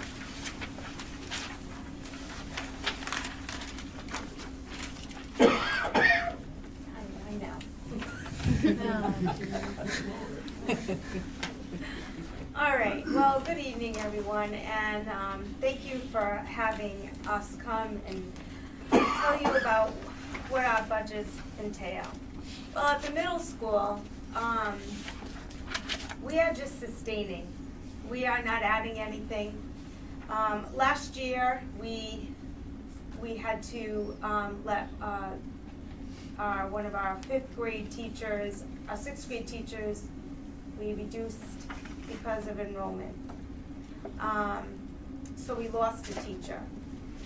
We're not adding that teacher back in. We are still in loss of a teacher going into now that fifth grade will now go down to 3 teachers, and our sixth grade will go back to 4.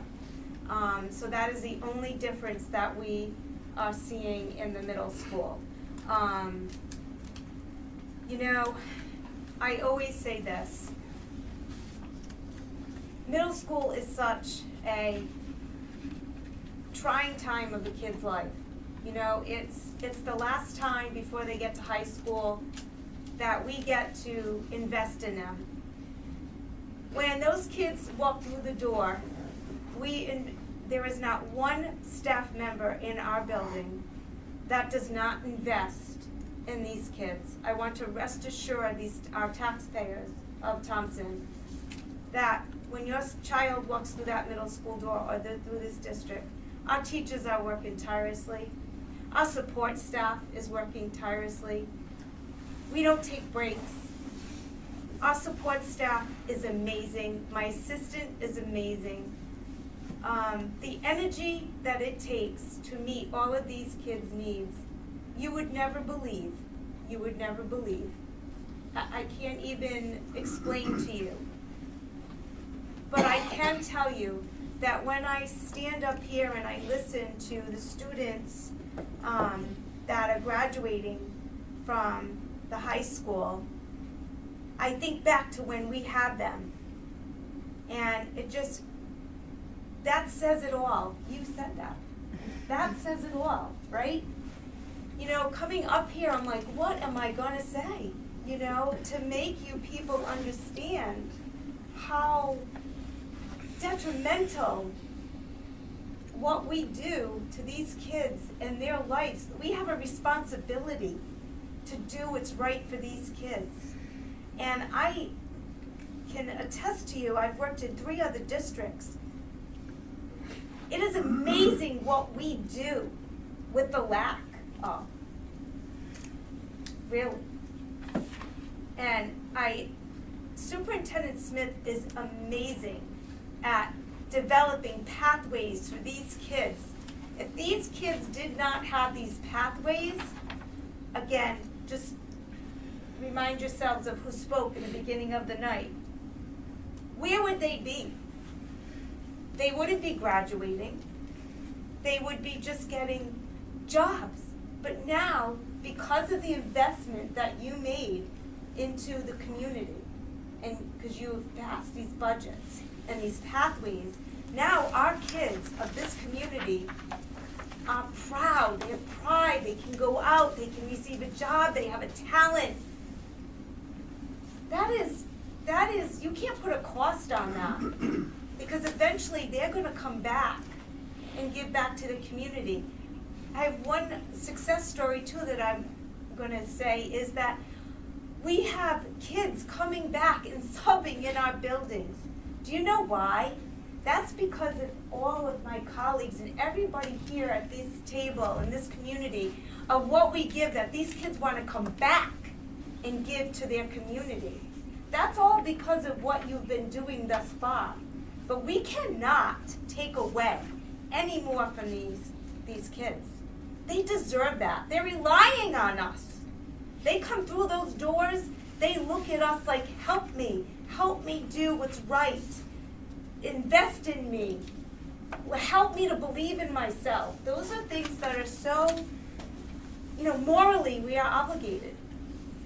And I'm going to shift gears now. We are seeing improvements. 3 years ago, our attendance was only 89%. Now we're up to 93% as a district. Do you know what that means? That is because our staff comes to work every day.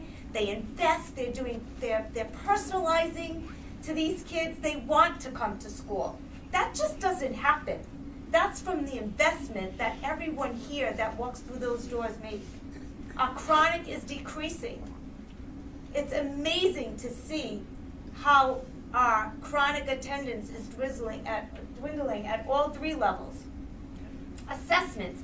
We are an opportunity district, but I am going to tell you, and I can't get into the facts because it's private information, but I can tell you that Thompson is at the lead of the opportunity districts, making an average of, out of 3 years, a 4% increase in their test scores. No offense to the other opportunity districts, my heart goes out to them, but they're not making any positive, it's all in the negative. Again, that's because of all of us together doing what's right for kids. And we need to continue that so we can get out of this opportunity district and show everybody what our kids are made of and what this district is made of. So we are improving test scores. But we have a ways to go. We have to sustain. We have to keep going. We have to invest in these kids in the pathways, because that's where it is. But everyone here is a testament. We as a community have to fight what's right for these kids. So yes, you have to make some difficult decisions. When I heard about paving and everything, I wouldn't want to be any of you. But I can tell you, I love my job. I know my support staff loves their job. We come to school every day, and we are making a difference in children's lives. We need you to keep that up. So please, from the bottom of your heart, you need to look in the mirror. And you need to say to yourself at the end of the day, I have to do what's right for kids. Because that's your obligation sitting here. That's all of us, our obligation. Thank you. Any questions on the middle school line items? I'd like to make a comment. Yes. I appreciate your message and your passion. Yes, I'm a little passionate. I love You it. can I tell. love Thank you. it. I love it. You made a comment that you wouldn't want to be any of us. I'm not sure I want to be me. I know. But I'm me. My comment is that I think in a large part, I know a fair amount of people in this room, I think in a large part, there's a lot of people here that support the school, Yes. support our community. I've been here my whole life. I Yeah. love the town. I'm speaking for myself and others. We, not you, not me, we Yes. need to send that message Yes. to the broader audience, because at the end of the day, Yes. we as a Board of Finance can put forward whatever budget we feel is appropriate, but if the community doesn't support that, Yes. then your message and passion needs to shift to I'm a trying. broader We're system. trying. I know you are. Yeah. It wasn't an accusation by any stretch. I know. I wanted to take the opportunity to say I appreciate it, but it's a multiplier effect. It's gonna Right. take each of us speaking to people, to speak to people, to speak to people, Yes. to really get a broader community outreach and support for our town. I agree with you. I mean, it's not for lack of trying. I know every level. I mean, I've watched this board work so hard, and Superintendent Smith sending out letters and campaigning and doing what's right for these kids. I mean, it's amazing what they've done, you know. Thank you for your time. Yeah, thank you. Mr. Prentice? Thank you. That's a hard act to follow. Yeah, you know, I'm gonna have nightmares about Chris Jones's voice tonight. That was great job, Chris. Sorry. Great job. I'm gonna go a little backwards. Just thank you to Mr. Gagne, who spoke tonight, Mrs. Kenny, who spoke tonight, Mrs. Kozlowski, who spoke tonight. Peyton, great job speaking tonight. I should have shared this. I totally forgot to share this. This was a communication from a parent, a pre-K parent. So if you'll just indulge me, it'll probably take just a couple minutes to read, but I think it's worth reading. This is from Mr. Keith Benson, Mrs. Carol Benson. Their daughter's name is Bailey. She's a pre-K student. And they write, the following is a testimony regarding our family's wonderful experience at Mary R. Fisher's preschool program. Our daughter, Bailey Benson, was diagnosed with autism upon turning 2 years old. She began early intervention, which included in-home therapy several times per week over a span of 15 months. Excuse me. At the start of the 25-26 school year, Bailey was 3 years old and used 1 to 2 word utterances to communicate. She did not seek out other children to play with. She was not potty trained, and she had regressed from the little progress she had made at home earlier in the year and showed no signs of readiness to try again. She was unable to follow oral directions like typical children her age could do, and mostly just floated around the classroom needing constant direction in order to participate in any activities. Today, Bailey is a completely different child than she was just a mere 4 months ago. Thanks to the tireless efforts of both Ms. Tomeo and the ladies of the speech therapy department, Bailey is using 3 to 4 word sentences to communicate. She has friends in the classroom whom she addresses by name and engages in play with. She is now able to follow simple directions and participate in art class and music classes. She has developed a daily routine where she comes into her classroom, hangs up her coat and her backpack, and washes her hands at the sink.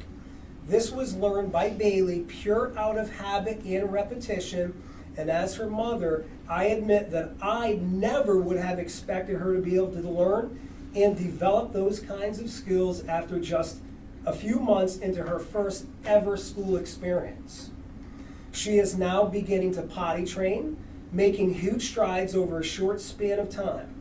It's my honest belief that if Bailey had not been welcomed into the classroom, she would not have made the progress she made thus far and continues to make. She was accepted just as she was at the beginning of the school year, and because she knew she was loved and wanted She developed trust and rapport with her teachers and her peers that has allowed her to learn and to thrive. Being a new family in a school district is a scary thing, and no one knows what to expect. And we are beyond grateful in our decision to enroll Bailey at Mary R. Fisher and place our trust in this wonderful program and staff. With gratitude, Carol and Keith Benson.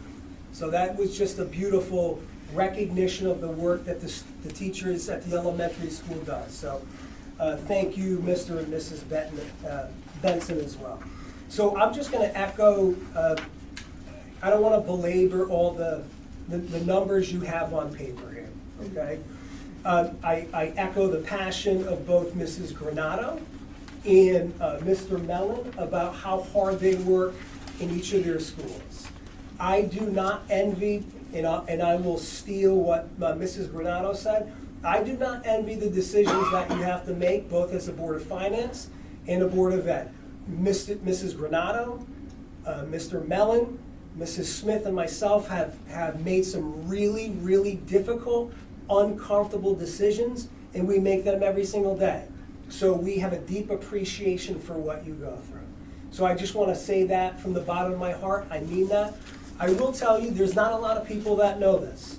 I don't consider myself a success story at all, but my family has been in this area since the 1960s.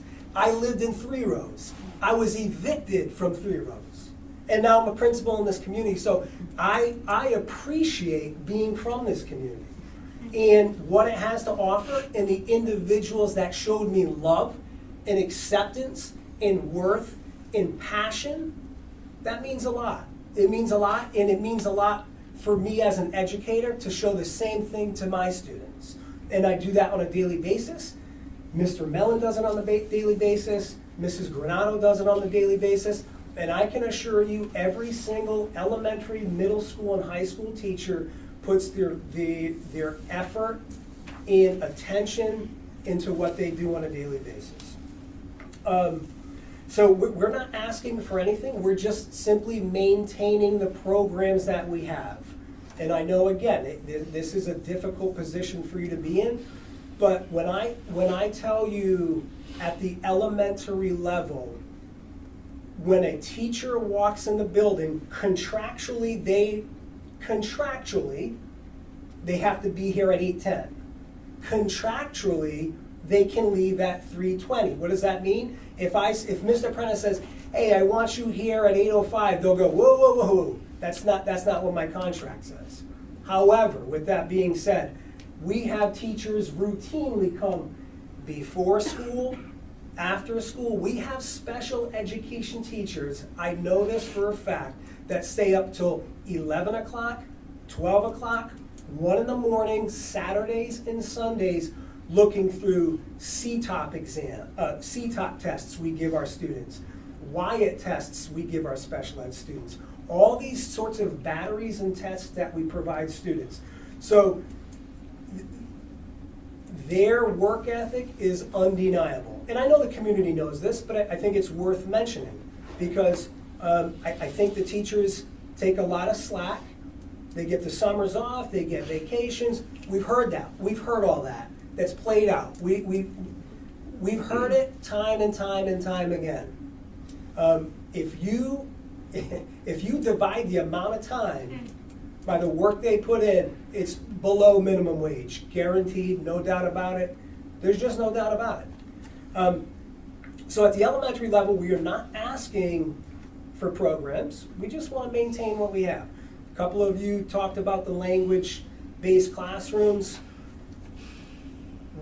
It basically, in a nutshell, it's an approach, it's a really creative approach to identify and to intervene in a classroom model with students that have reading difficulties.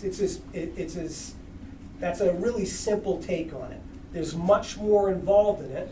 You'll have a classroom teacher in that classroom, you'll have a special ed teacher in that classroom, you'll have a speech and language pathologist in that classroom, all working individually in small groups to intervene with students that have learning difficulties. And I can tell you, if you've well, you haven't been, but I've been in hundreds of PPTs, hundreds of 504s, and just recently, over the last couple of years, there is nothing quite like having a mother or a father sitting across from you, crying, weeping. We are so grateful. Our child couldn't even read the most basic words. That's what this is what education is about, really. It's really what it's about. So we're not looking to increase that. We're just looking to maintain what we have. Dr. Jones did a great job. I'm not going to belabor what he talked about, but I mean, 77 students qualified for special ed services, 26 at the elementary with 504s. That just speaks to the level of need we have in this school. I tell this to parents every single day that walk in. They walk in the halls, I bring them around, bring them to a meeting. Oh my goodness. The schools you attended, with all due respect, the schools that you attended 5 and 10 years ago, they don't exist. They do not exist. You need to erase that from your mind, let alone 30 years ago. You're not having 25 kids sit in a classroom with their hands folded, yes sir, yes ma'am. You're having kids crawl underneath desks. You're having one-to-one, you're having adults one-to-one support children that can't hold the pencil, that can't read. I mean, it's the schools that you went to they do not exist. The level of need is so great. Mr. Mellon nailed it. I mean, we and don't get me wrong, love to interact with these students on a daily basis. I love it. Wouldn't be doing this if I didn't love kids, period. Pure and simple. But yeah, the level of need is just truly amazing. I really implore you, I've said this, I send out a weekly newsletter. I've said this multiple times. I implore you, come to the building, come see me, let's walk around. Senator Jeff Gordon was just in our building the other day. His head spun. Unbelievable what he witnessed. So I would be ready, willing, able, any of you folks, any community members, reach out. I feel like I have a really good rapport, although I oftentimes have to be the bearer of a lot of bad news to parents. But I would love to have you walk around, introduce you to our faculty and staff, and I speak on behalf of the faculty and staff at Mira Fisher. I mean, I'm passionate about what I do and what I see on a daily basis, but I'm equally, if not more, passionate about the level of skill that these educators possess. It's truly unbelievable. Unbelievable what they get these kids to do. 3-year-olds, 15 3-year-olds, walking in line, sitting down, quiet, answering questions. 3 years old. But anyway, string programs, somebody mentioned that. There's tons of evidence, increasing brain power, improved concentration, executive functioning skills, the relationship between music, string instruments, music in general. The guidance counselor that is also grant funded, 77 students, 26 qualified for a 504 plan. Almost all of those, in one way or another, are seen by either a guidance counselor or a social worker. You get rid of that guidance counselor, you've effectively doubled the load of the social worker. She cannot now, she can do her job as effectively as she could before? Not even close. Not even close. And that's one educator. That's a guidance counselor. Forget about the special ed teachers, classroom teachers, occupational therapists, speech and language pathologists, and the list goes on and on and on. And then the reading specialists, the foundational skills of learning taught by reading specialists. Getting rid of them? Decreasing programs equals lower student achievement. Pure and simple, period. That's it. Decreasing programs equals lower student achievement. So, sorry, I don't mean, I'm not shouting at you. I'm passionate about what we do here. And again, I can't tell you enough. Board of Ed members, the position you're in, I say it all the time. I would never want that position. Board of Finance members, I know you have a tough job to do as well. Mr. Word, you've been nothing but respectful. Your professionalism is unbelievable. And if I've never told you that, I'm telling you it now. And that goes for everybody else, honestly. So from the elementary, that's all I have for the elementary school. Sorry about that. I'll get off my soapbox. Kathleen, you have a comment or a question? Yeah, I just want to attest and to emphasize what Larry has said over there. It's a dedication of our teachers. It is amazing, and to prove it, in the Northeast Connecticut, the teachers are on the lower spectrum of the pay scale in Connecticut, and our teachers are even the lower spectrum of that pay scale. And yet 50% or more of them are what I would refer to as lifers. They're on the last step of the pay scale, and they've been here and they stay because they love being in the Thompson school system and they want to teach our students. They could get more money by even just transferring to Putnam, and they don't do it. They stay here because they love this school system, they love our students, they love our kids. And we fully support them as a board, and we fully support them as residents of Thompson. And we've got to get that word out, as Rob said. We've got to get this budget passed because this budget just maintains the status quo.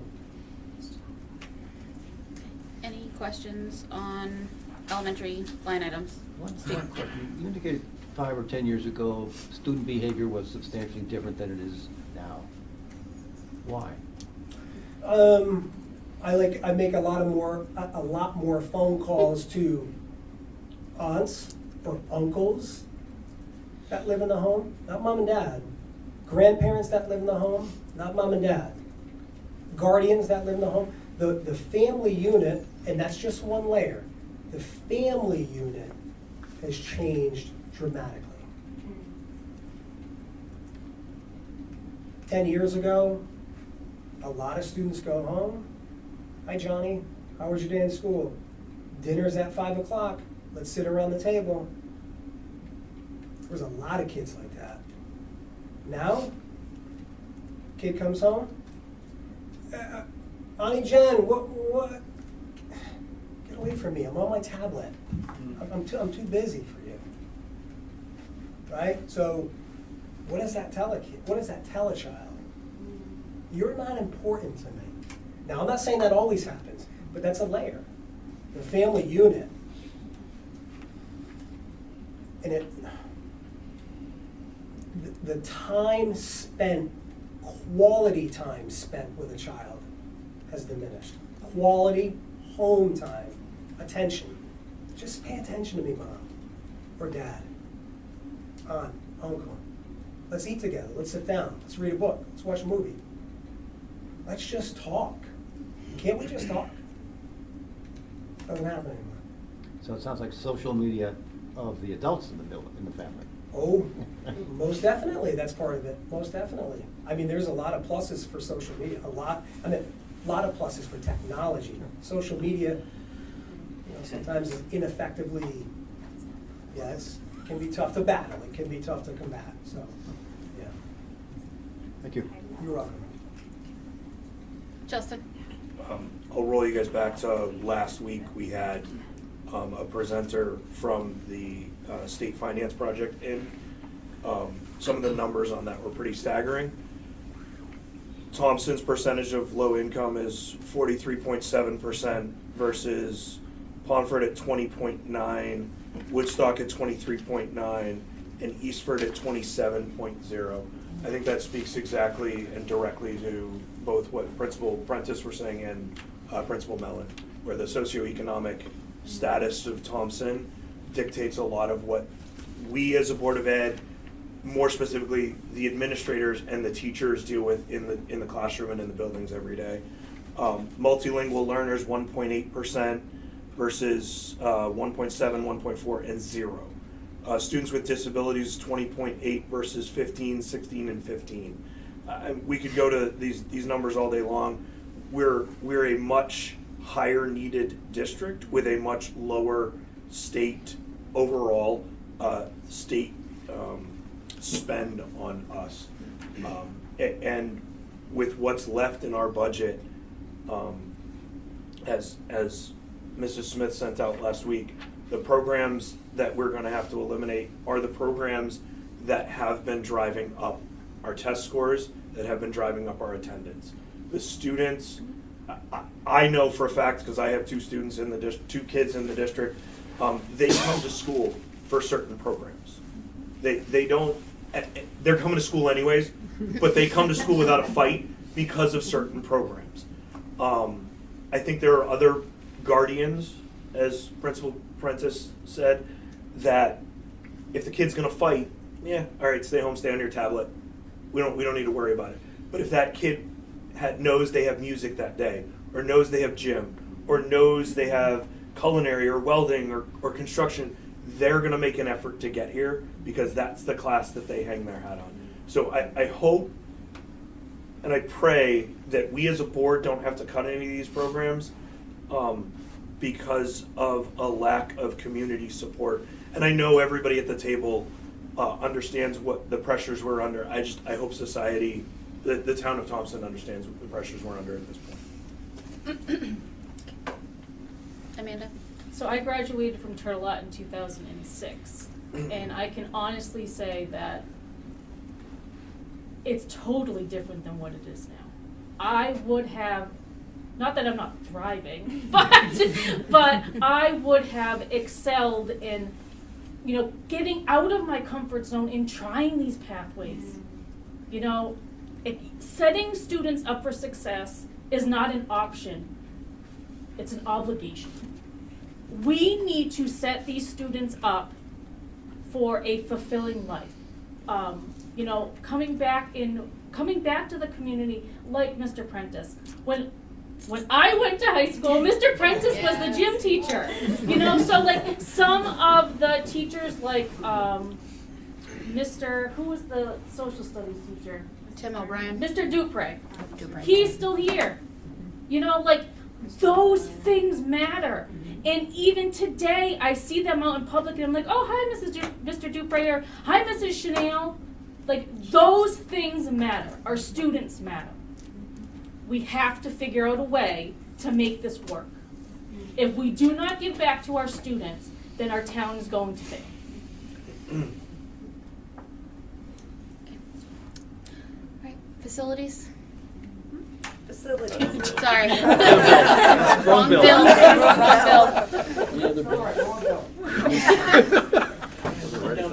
Sorry. Okay, so I'm going to keep this pretty short and sweet for you, well, at least short. Because it's certainly hard to invoke the kind of passion about oil and electricity and systemic failures as my colleagues behind me have just come across. But in order for all that to happen, there needs to be a place where it happens. And that's where all those things come in. So this budget that's before you now, there's, as everyone else said, there's nothing new. As Mr. Steglet said, the meeting of Thompson OPEC usually starts around July. We purchased this year's oil the year before. We purchased next year's oil last summer. And I assume that come July, we're gonna be purchasing the oil for the year following, because that's when you can get the best price. Bill's done a great job. He just entered into a new electricity contract that sets us up for electricity purchasing for the next 5 years. These are all things nobody ever sees. Somebody told me a real long time ago, and I tell my crew, if we do this right, nobody knows we were there. But you can't always do it right. And I want to just say, what's not in this budget and wasn't in last budget are the things that we kick down the road time and time again until it blows up in our face. And we took The them burglar all down. alarm in this building is no longer supported. If it fails, it's failed.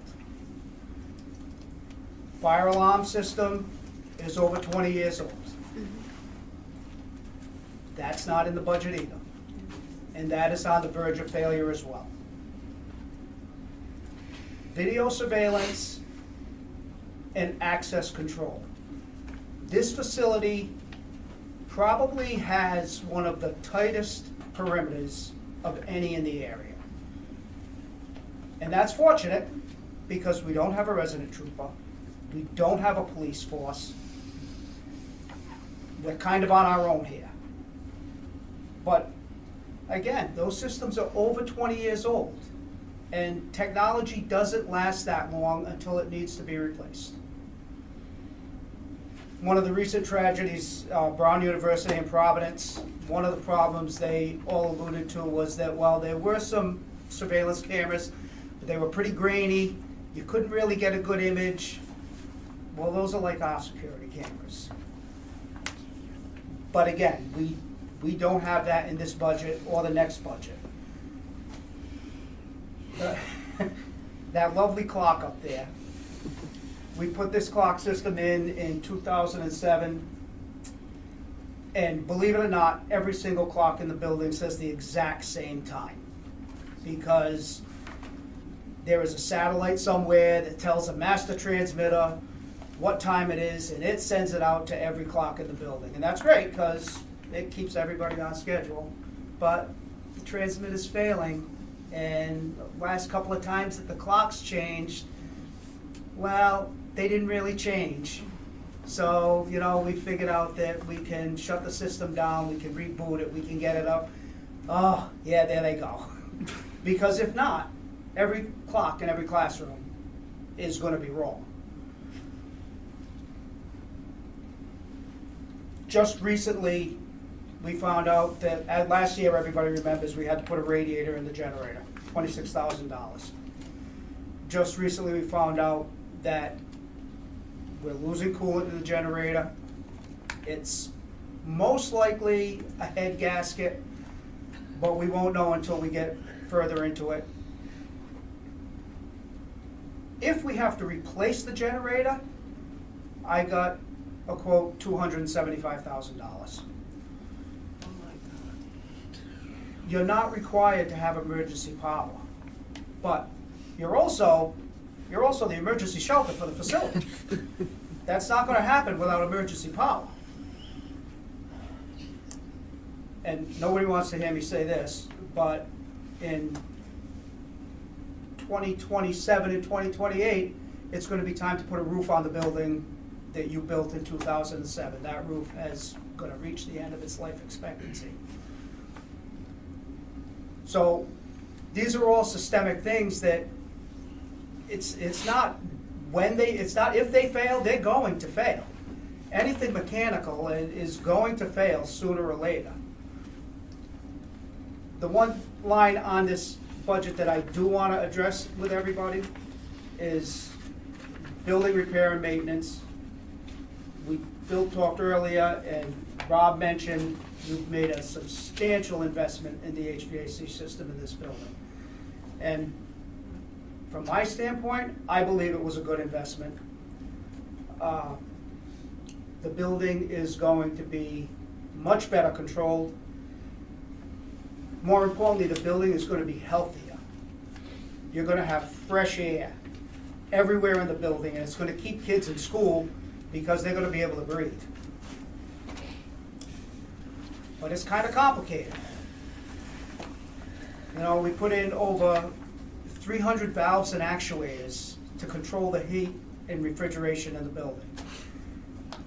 They're all electronically controlled. Someone's got to watch them. And when they fail, like everything will, someone's got to be able to repair them. Well, that kind of in-house talent, you could not, you'd have to have a crew of probably 5 or 10 maintenance people in order to get that kind of talent in-house. You have to have a service contract. And you have to have somebody that when it goes wrong, someone can pick up the phone and make a phone call and someone's coming. That's a problem with this locality, because most people that have to come out here to work, they're traveling an hour and a half, and on Sunday afternoon when there's a football game and it's 10 degrees, they don't want to come. But, so it's important to have that contract in place, and that's an increase of $70,000 over what we've paid in the past. Now, we rolled into that, the boiler cleaning. It costs us $18,000 a year to have the boilers cleaned. If you don't clean them, then they're going to fail. They're not going to run. But the total service contract was 108. Total correct? service is 108. So we rolled in the boiler cleaning, we rolled in the oil burner tune-ups and service. So it's an increase of about $70,000. Beyond that, there's really nothing else in this that's beyond keeping the lights on and the doors open. Can you talk about, for a minute, you are retiring in December. I am. And we have been fortunate for 22 years to have your level of expertise and you rolling up your sleeve and fixing things. Finding somebody who's multi-skilled like that is going to be like finding a needle in the haystack. And so we have talked about, and the board has talked about and has directed me to start to hire a replacement trainee under you while you're still here, because there is some institutional knowledge that needs to be passed on. Can you speak to that a little bit, Bill? Because you have been here for 22 years. So first of all, thank you, but I'm not that high level. You know, I've got some experience. I've been doing this for more than 40 years. I can jumpstart an oil burner and get a boiler running when I have to. I've been in the control business, so I have a good idea how things work. The more important thing is that institutional knowledge. So I was very fortunate when I came here. I had Dean Wilga, Mush Blaine, who had been around. They knew this place, and they kind of led me by the hand, and they taught me. You know, for instance, there's a valve out there in the foyer, up over the ceiling, that'll shut off the cold water to this entire wing. Now, I guarantee you that valve's on a print somewhere. But it might have been the prints that were drawn in 1960. It might be on the prints that were drawn in 1964. It might have been put in there when they redid the heating system in the early 90s. So yeah, it's probably on a print somewhere. But if the water's pouring through the ceiling, it's a lot better if somebody knows where it is. That's the knowledge that Melinda's talking about. And then we do have a 5-year plan for capital improvements. We also have a 5-year plan for equipment. Equipment being something more recent. The dump truck died. You wanna- That's one of them. So we have these two dump trucks. They are 2002s. We got them from the state when the state was done with them. Joe had one at the town garage, and I had the other one here, and he finally got done with his, so he sent it here, so we had them both, while one of them is done. Torsion arm broke off the chassis, there's nothing to weld it to, that's finished. So we now have the one dump truck that's left, and of course we have our new truck. Knock wood, thank God, because that came in handy this past weekend. But that truck's on its last legs. So I know that Joe's plan in his budget, he's asking for at least one F-350 this year, and his plan was to turn one of the other ones back to us while it still had some life in it, and that would solve that. But you know what? We've got a little tractor that was purchased in 1986 when they built the high school. That one's got either a cracked block or a bad head gasket. I bet some of us remember Porta-Seal. We put some Porta-Seal in it, and we've got it sealed up for now. We ran it all weekend, and it ran, but time is very limited for when that machine just says, no, I'm not gonna do it anymore, and I guess we'll put it out with the dump truck in the back. And those machines are not just used to plow snow. They run year-round. Winter and summer, those things are going all the time. In some cases, it's a wonder that they last as long as they have. But we didn't put any of those in this budget. None of those things are included. Put them in the first round. And I took them out. But they're gone now. Yes, yes. So they're not in this budget, but that's what I refer to when I say the deferred maintenance that we push down the road. So what'll happen if we'll pass a budget this year, but come next winter, if that thing rolls a 7 and it's dead, somebody's gonna have to do something. It's gonna be one of those things like the generator was last year. You gotta do it. You don't have any choice. It's gonna be like 2 years ago in October when we found out we needed 2 boilers. So yes, we have a plan. We have a 5-year plan. We have a equipment replacement plan. But what it really comes down to it is we do those things when it blows up in our face. Heather? I just have not necessarily a question, but more of a comment. I know the Board of Finance, but this is more for the online folks and someone who listens to this later, is that the town, and specifically... I'm naked with my kids. I have sex in front of my kids. Delete I'll them. never be ashamed of sex. My son be... Just delete them right out. Okay, it's reference to the town and to the school. We have been criticized in the past that, we don't plan ahead, that how did this come to this? How come the maintenance hasn't been done? How did the track get in such disrepair that it couldn't be repaired? And on and on and on and on. And, there has been effort to put together a 5-year plan, but this 5-year plan is just paper at this point. And what's happening is the 8 items that were supposed to happen on the 5-year plan for next year is really 1, because 7 have been pushed off to an unforeseen future date. And so it's like, we do go through the effort. We are trying to be conscious about knowing maintenance that is going to happen, as does the town, with their paving plan that they tried to put together, and capital maintenance funds and all of this sort of stuff. But the reality is, we are doing those things, and the town is just simply not funding them. And it all just kind of becomes paper that never really gets done, and then a catastrophe strikes, and we're pulling from the surplus. And it's just not it's not the way to run a town or a school. And so I, applaud your effort, and you've done everything that you've been asked to do. But it's quite hard to do something with 2 hands tied behind your back, and that's kind of where we're at. Matt?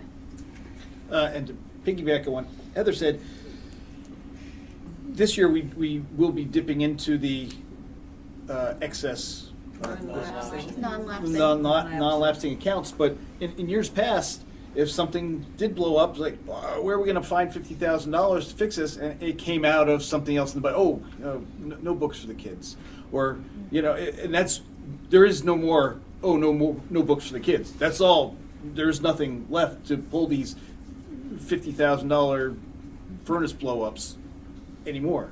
And so some of this is going to come out of the non-lapsing account. Some of the things, the things aren't on that list, but some of the things that need to be done because they're emergencies, because they're 50, 60-year-old things that need to be replaced. Fortunately, we have that non-lapsing account. It's a one roll. That's a one roll thing, and once that's gone, and all these things on your list that you just talked about will not be covered from anywhere, from non-lapsing account, from textbooks that we're not going to buy, from lunches that we're going to steal from kids' mouths. It's not going to come from anywhere, and it's going to have to, before the building caves in, it's going to have to be addressed. Kristen? Actually, the most concerning thing that I heard, of course, it's all concerning, but for me as a parent, is the security cameras and hearing everything that was stated about Brown, and the town keeps pushing things back. Like, that's great. And what are you going to say when parents walk in because a tragedy happens and their children are dead? And what are you going to say? Like, it's sorry, we didn't get cameras, we didn't fund that. Like, that's scary to me. And as I can tell you, as somebody that's buried a child, that's not something you wish on your worst enemy. Like, that's not something you kick down the line. Like, it's a little bit disturbing to me to hear that we don't have like appropriate safety measures that could potentially prevent something horrific in our district. Like, that's concerning. Any questions or concerns on? Daniela was first. It's really time that we stop being reactive.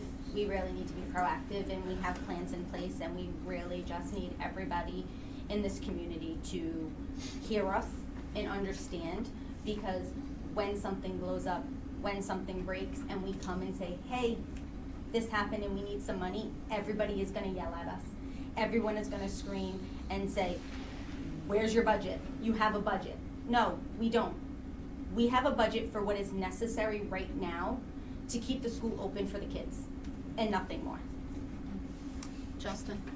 Yeah, so it's plant related, but it was brought up 2 weeks ago, and I want to make sure we're bringing it up in front of the Board of Finance as well. We got a report, and you guys are welcome to get a copy of it from the kitchen, the cafeteria director. It was excellent, but it has some very interesting data in it. We've got equipment that in our kitchen inventory that's 37 years old. We've got serving lines from 1975. We've got serving lines from 1989, ovens from 1999 that are either dead, dying, or being held together with duct tape and bubble gum. Those are also currently in the Board of Education's front view. I mean, they're literally in front of our headlights at this point. We've got to do something about them, especially because we were just told at the same time that we are the food support emergency shelter in town now, so we've got to use these items to cook for the shelter as it exists. None of this is easy. The stacks of paper that are in front of us are not easy, but those items alone are over $100,000 worth of inventory that we've got to somehow come up with money to find somewhere to buy it so we can get it installed. On top of a dump truck and whatever generator and whatever else decides to break in the next couple of weeks. We put together, last year I asked Melinda to put together the facility plan and the equipment cycle plan so that we could put a 5-year plan in front of the town, because I was there at the town meeting where we were admonished for not doing something and having a rainy day fund for the HVAC. We were admonished for allowing the track to go into such disrepair. We're trying not to, but we need we need help badly. That's it. Any questions from the Board of Finance on the line items? I just got a question for Yep. Bill. Are we finally done with the oil spill cleanup? Is that finally put to bed? No more oil spills. No, but I'm saying all that No. filtering and everything. It's finished. The filters are out. We're Great. done. Okay, Okay? Thanks, you. Bill. Thank you. Just Heather left. All right, Heather, last but not least. I was just gonna say that, next time Heather gets to go first. Right? I don't have much. I want to say I do usually put together a 5-year plan, and every year something gets cut from it. So this year we did have to cut some Chromebooks from my hardware budget. We were fortunate enough to get a donation of Chromebooks from someone that wants to remain anonymous. But I pretty much took them from the dumpster, and that's what we're giving our kids this year. So they're used Chromebooks, they'll get us through another year, but I mean, how long are we gonna keep doing that, I guess? Also for hardware, I do seek a lot of grant funding.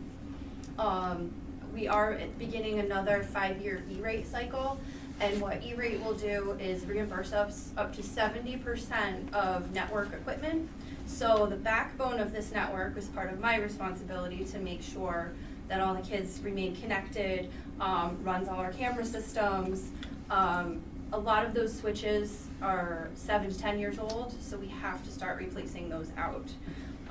So I did put in my budget for 10 of those switches, but like I said, with E-rate, they'll be at least 70% reimbursable. Which is Yeah, and we accounted for the reimbursement rate in the budget. Yep. Other areas of my budget, you'll see decreases because we did cut programs like Lexia, Happy Numbers, Naviance, Ed Puzzle, and Vocabulary. You know, I met with Melinda and the curriculum leaders, and we gathered the data of who's using what, and those are the things that unfortunately we had decided that we needed to take out. And then we also support the town. The town's IT. We support a lot more than just the people at the town hall though. We have now taken on the library. Travis, who's awesome, has upgraded all of the town computers. We do the town garage as well. So taking on all those extra things, we did put a little increase for what we're charging the town for IT services, which is still not really a lot.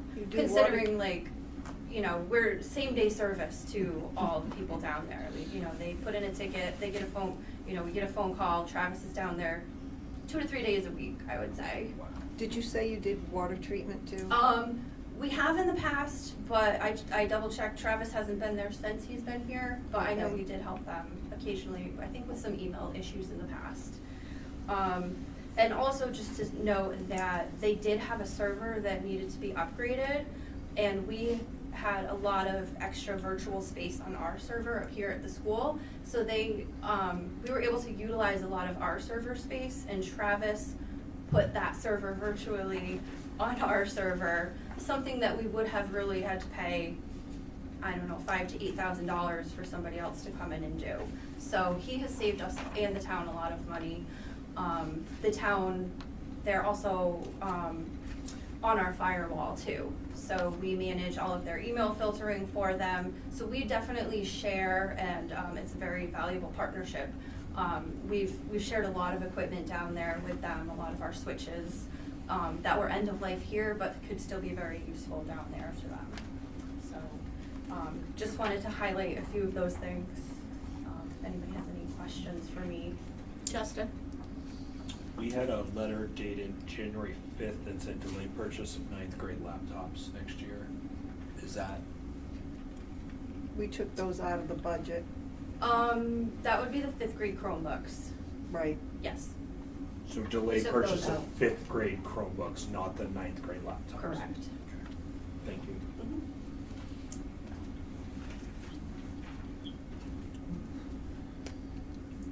What, sorry. Go ahead. If I may continue. What are other districts doing in terms of hardware cycling? We seem to, I think you said at previous meetings, that we cycle through until they go end of life or they die physically, and then we try to replace them? Yeah, I try to do every 4 years. So I try to beat those deadlines. I think that's what a lot of other districts are doing as well. I think 3 to 4 years is best practice, because you don't want to go end of life. They're going to become slow. They're not going to connect to Wi-Fi. They're not going to update. The students won't be able to use them for state testing because the operating systems won't update. So we really do have to stick to every 4 years. So you've been you have been replenishing in grade 5 and grade 9, correct? Yes. And then they do get Chromebooks in first grade too. So they get them in first grade, they switch them out in 5th grade. And then when they're freshmen, they upgrade to laptops to use the programs, like the Office and some of the video editing things that they need. Any other questions or discussion on the technology line items? No. Okay. Thank you, Heather. Thanks, Heather. All right. Do we have any, not currently on the agenda, but is there any new business?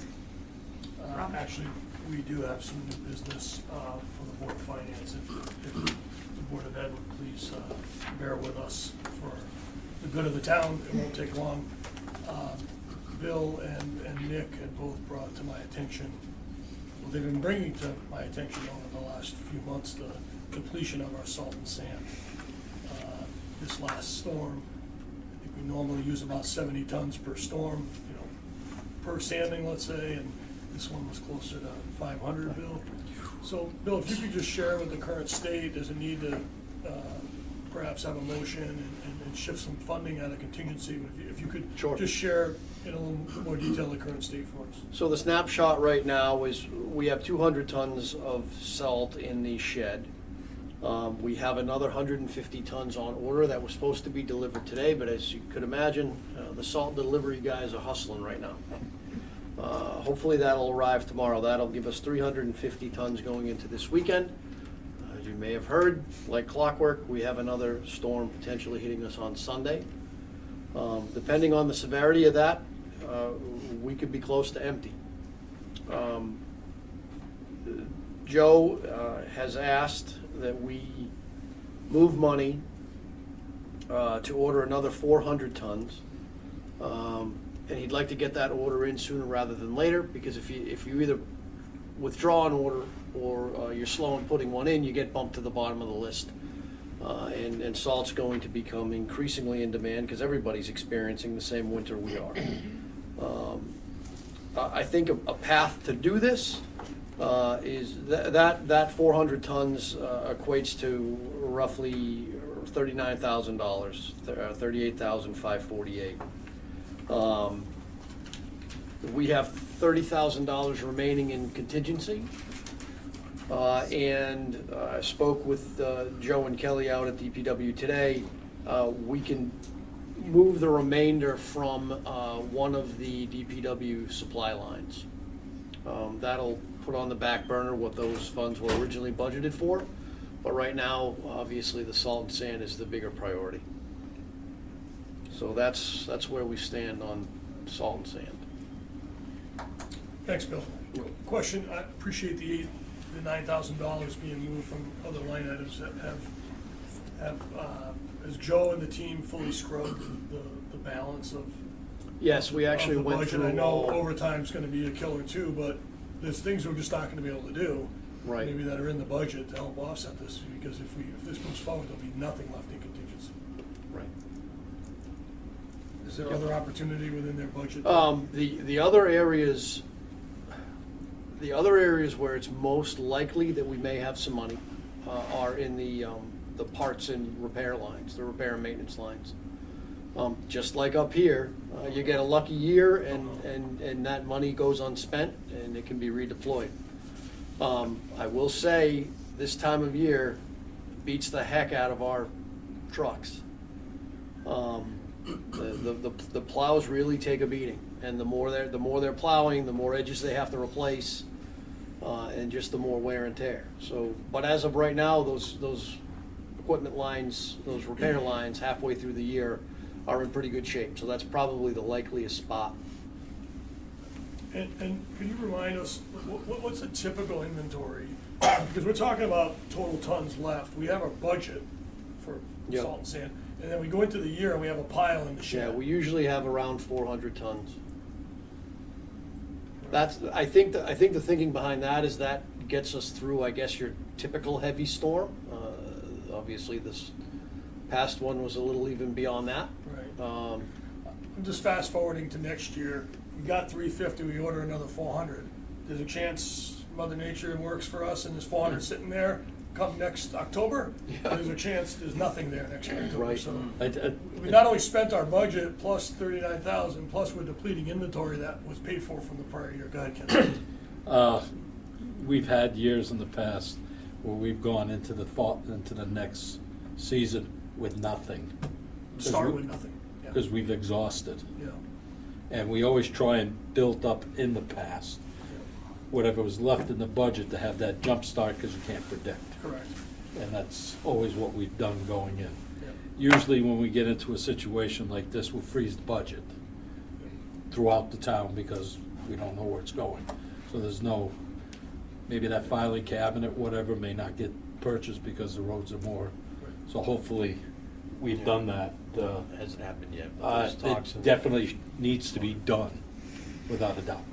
Well, there's I mean, nothing we left. still got, There's nothing left to contingency. we got 5 months. roughly 6 weeks anyway, 6 to 8 weeks of winter weather. March can be horrendous. It may be wet, but we still gotta go out and do it, and we're getting killed. And we haven't gotten into the thawing yet of the winter. As soon as this stuff starts melting, we'll be out sanding and salting all winter, never mind doing pothole patching and everything Well, else. there'll be all with this it. damage come spring that Yeah. we're not on a budget for. Exactly. Similar theme, guys. Yeah, oh yeah. I know.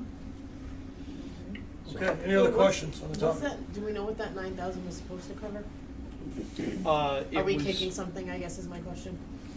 The 9,000 was it was a general supply line that is similar to, like I said, with repairs and maintenance, was in pretty decent shape at this moment. Okay. And that was the fruit of me and Joe and Kelly just picking through all 6 of their budgets to try to keep something left in contingency. Unfortunately, at this point, I really think it'd be premature to pull from R&M. Yeah, and the reason we're bringing it up tonight is the biggest concern is if we don't place this order and then we place it later, we make this one. Now we're in the back of the line and there's a shortage of salt and sand. I mean, this is a statewide challenge. I don't want to see us get deprioritized. Any other questions or You need a comments? motion? Well, I think we gotta add it to the agenda for one. Well, that's the first motion. Yeah, We added to the- motion to add to the discussion About the as salt. possible action on the salt sand. I'll second that. It's a special Okay. meeting. It's a special. Danielle, I know you're not normally our go-to, but do you mind? Not at all. Thank you. Motion made by Ken, seconded by Steve. Is there any discussion on the motion to add the agenda? But it was a scheduled special meeting that we Okay. Well, rescheduled. discussion, all in favor of adding the agenda item, say aye. Yes. Aye. Passes 4-0. And yes, Steve, we would need a motion, or anyone, we would need a I motion. make a motion, we take 30,000 from contingency funds and use it to purchase salt and sand. And the motion on the floor is to move $30,000 from contingency to salt and sand, made by Steve. Is there a second?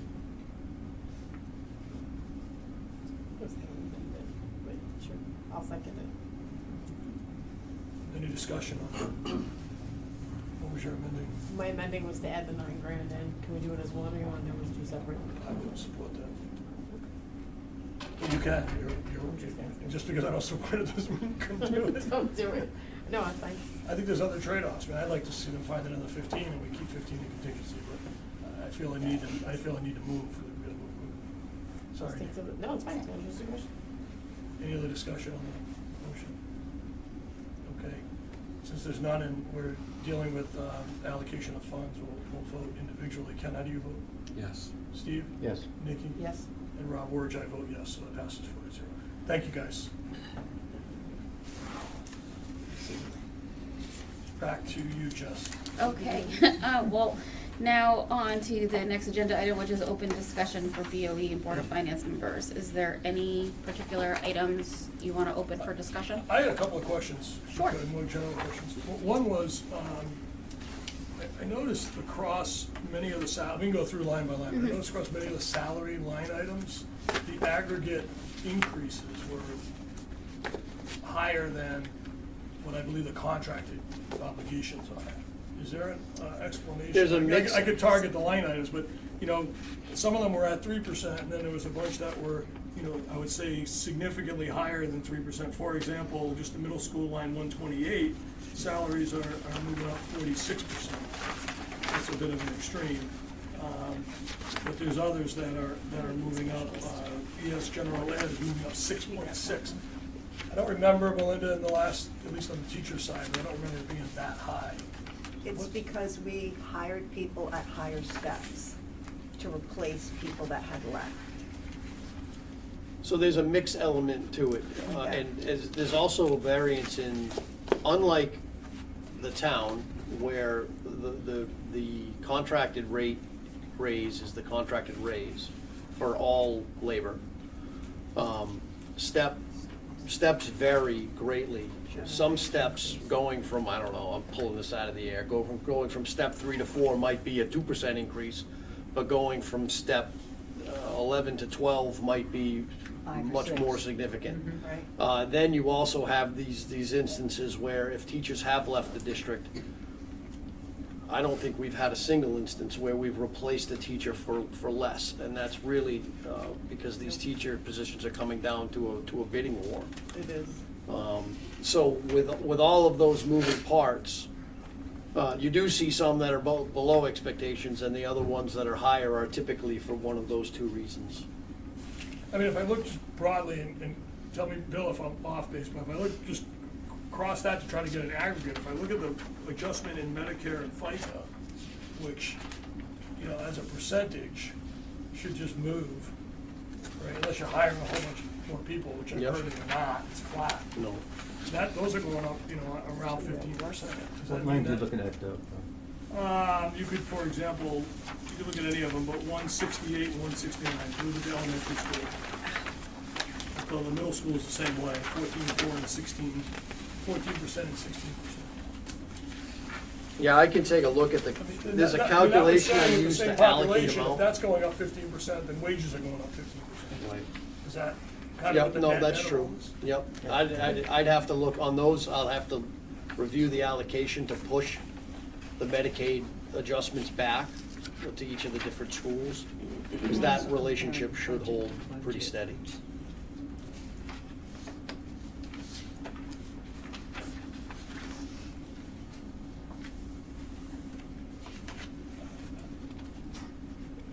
I mean, we might want to see a bridge on that, or something to Sure. understand. I hear you, Melinda, but it just seems like if the contracted negotiations are in the 3 to 4% range, and we're moving wages up 15%, that's a big number.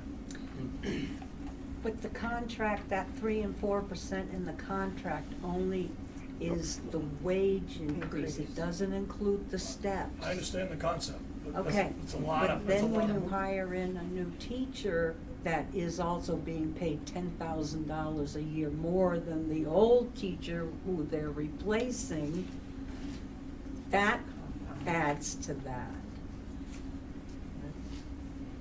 The, just so everyone knows. It's an observation. No. No, no, It's just understood. offensive about it. It's an No, observation. oh, yeah. It's not like 3 to 4, and we're at 5 or 6. It's Yeah. triple. So We're comparing it against the budget for last year, not the actual for last year, meaning the current year.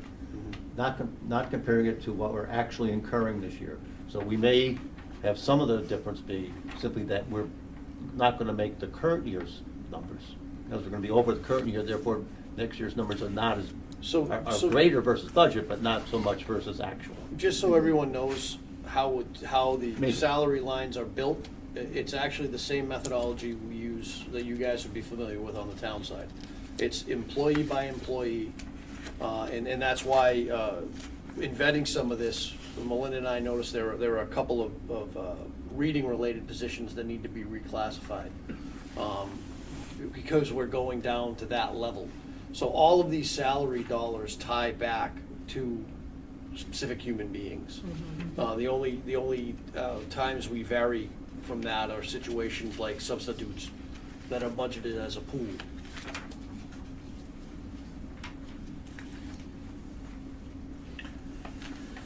You know, you've got some of that in there too, switching between schools and. It's, yeah, because if there's a need. Yeah, okay. So. How are we not over in the current year? If this is our current census? We didn't replace a science teacher. Yep. We haven't replaced Special the education. psychologist because we haven't been able to hire them. So you have attrition. That's Correct. being offset, but you're not paying for. We need those positions filled, we can't find people, so that's offsetting the other lines. So in the meantime, are you contracting with But anybody you put that? that position in the budget though, right? Yes. So we're trying to contract. No, I mean to fill the gap at the moment, or is it just not being filled at all? Right now, it's not If being people are filled. doing extra duty. So we need the third science teacher at the high school. We've done some creative work with our teachers. When somebody said somebody else is picking up the workload, that's what's happening, but it can only be a Band-Aid for this year. Next year, we have to have that third science teacher at the high school. But we're gonna skirt through this year the way we've plugged that hole. The psychologist is really hard to find, and we haven't been able to replace, so we're contracting out for individual. A psychologist is the only person that can implement certain psychological tests and then analyze them and report back to the group. And so we're contracting with someone to do that sporadically as we need it, but we do need a full-time person there. We just can't find one.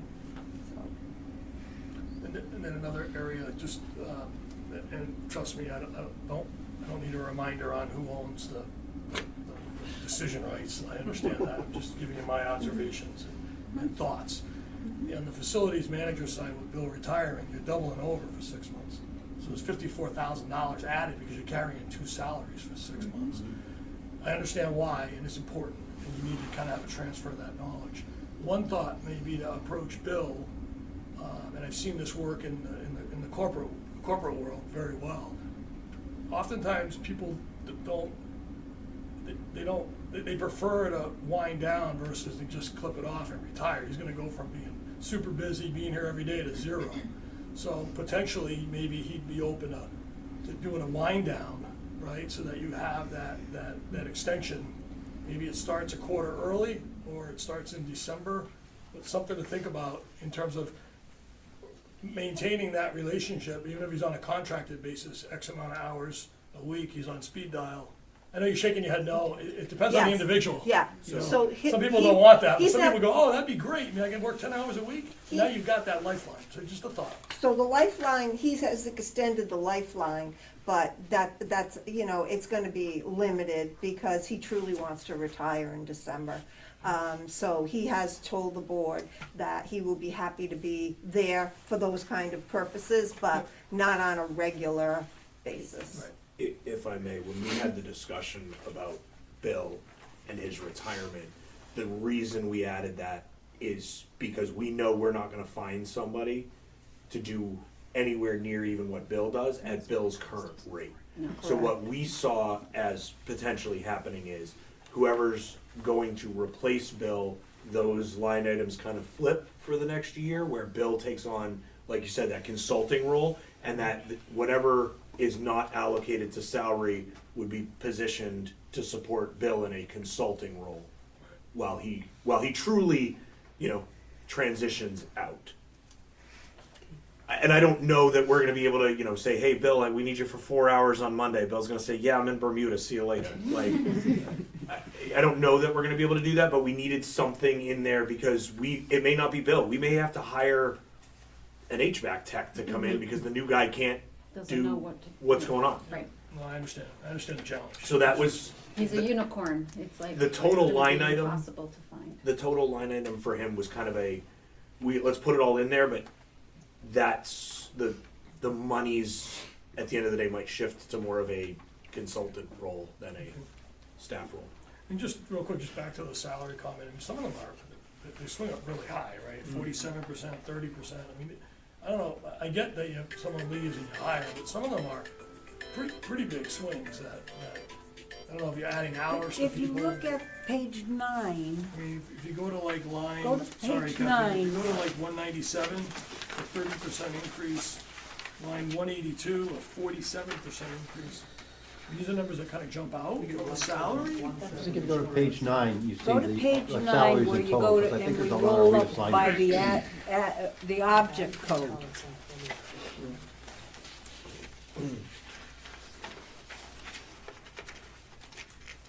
You'll see that the instructional teacher salary for object 50104, the actual increase is, when you roll all those up, is 7.7%.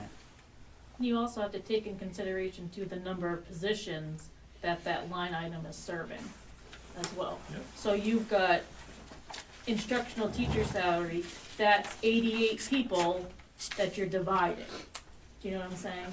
So you have to think, is it really that much money? It looks like a lot of money, but when you break it down that way, 7.7%. It is 7%, yeah.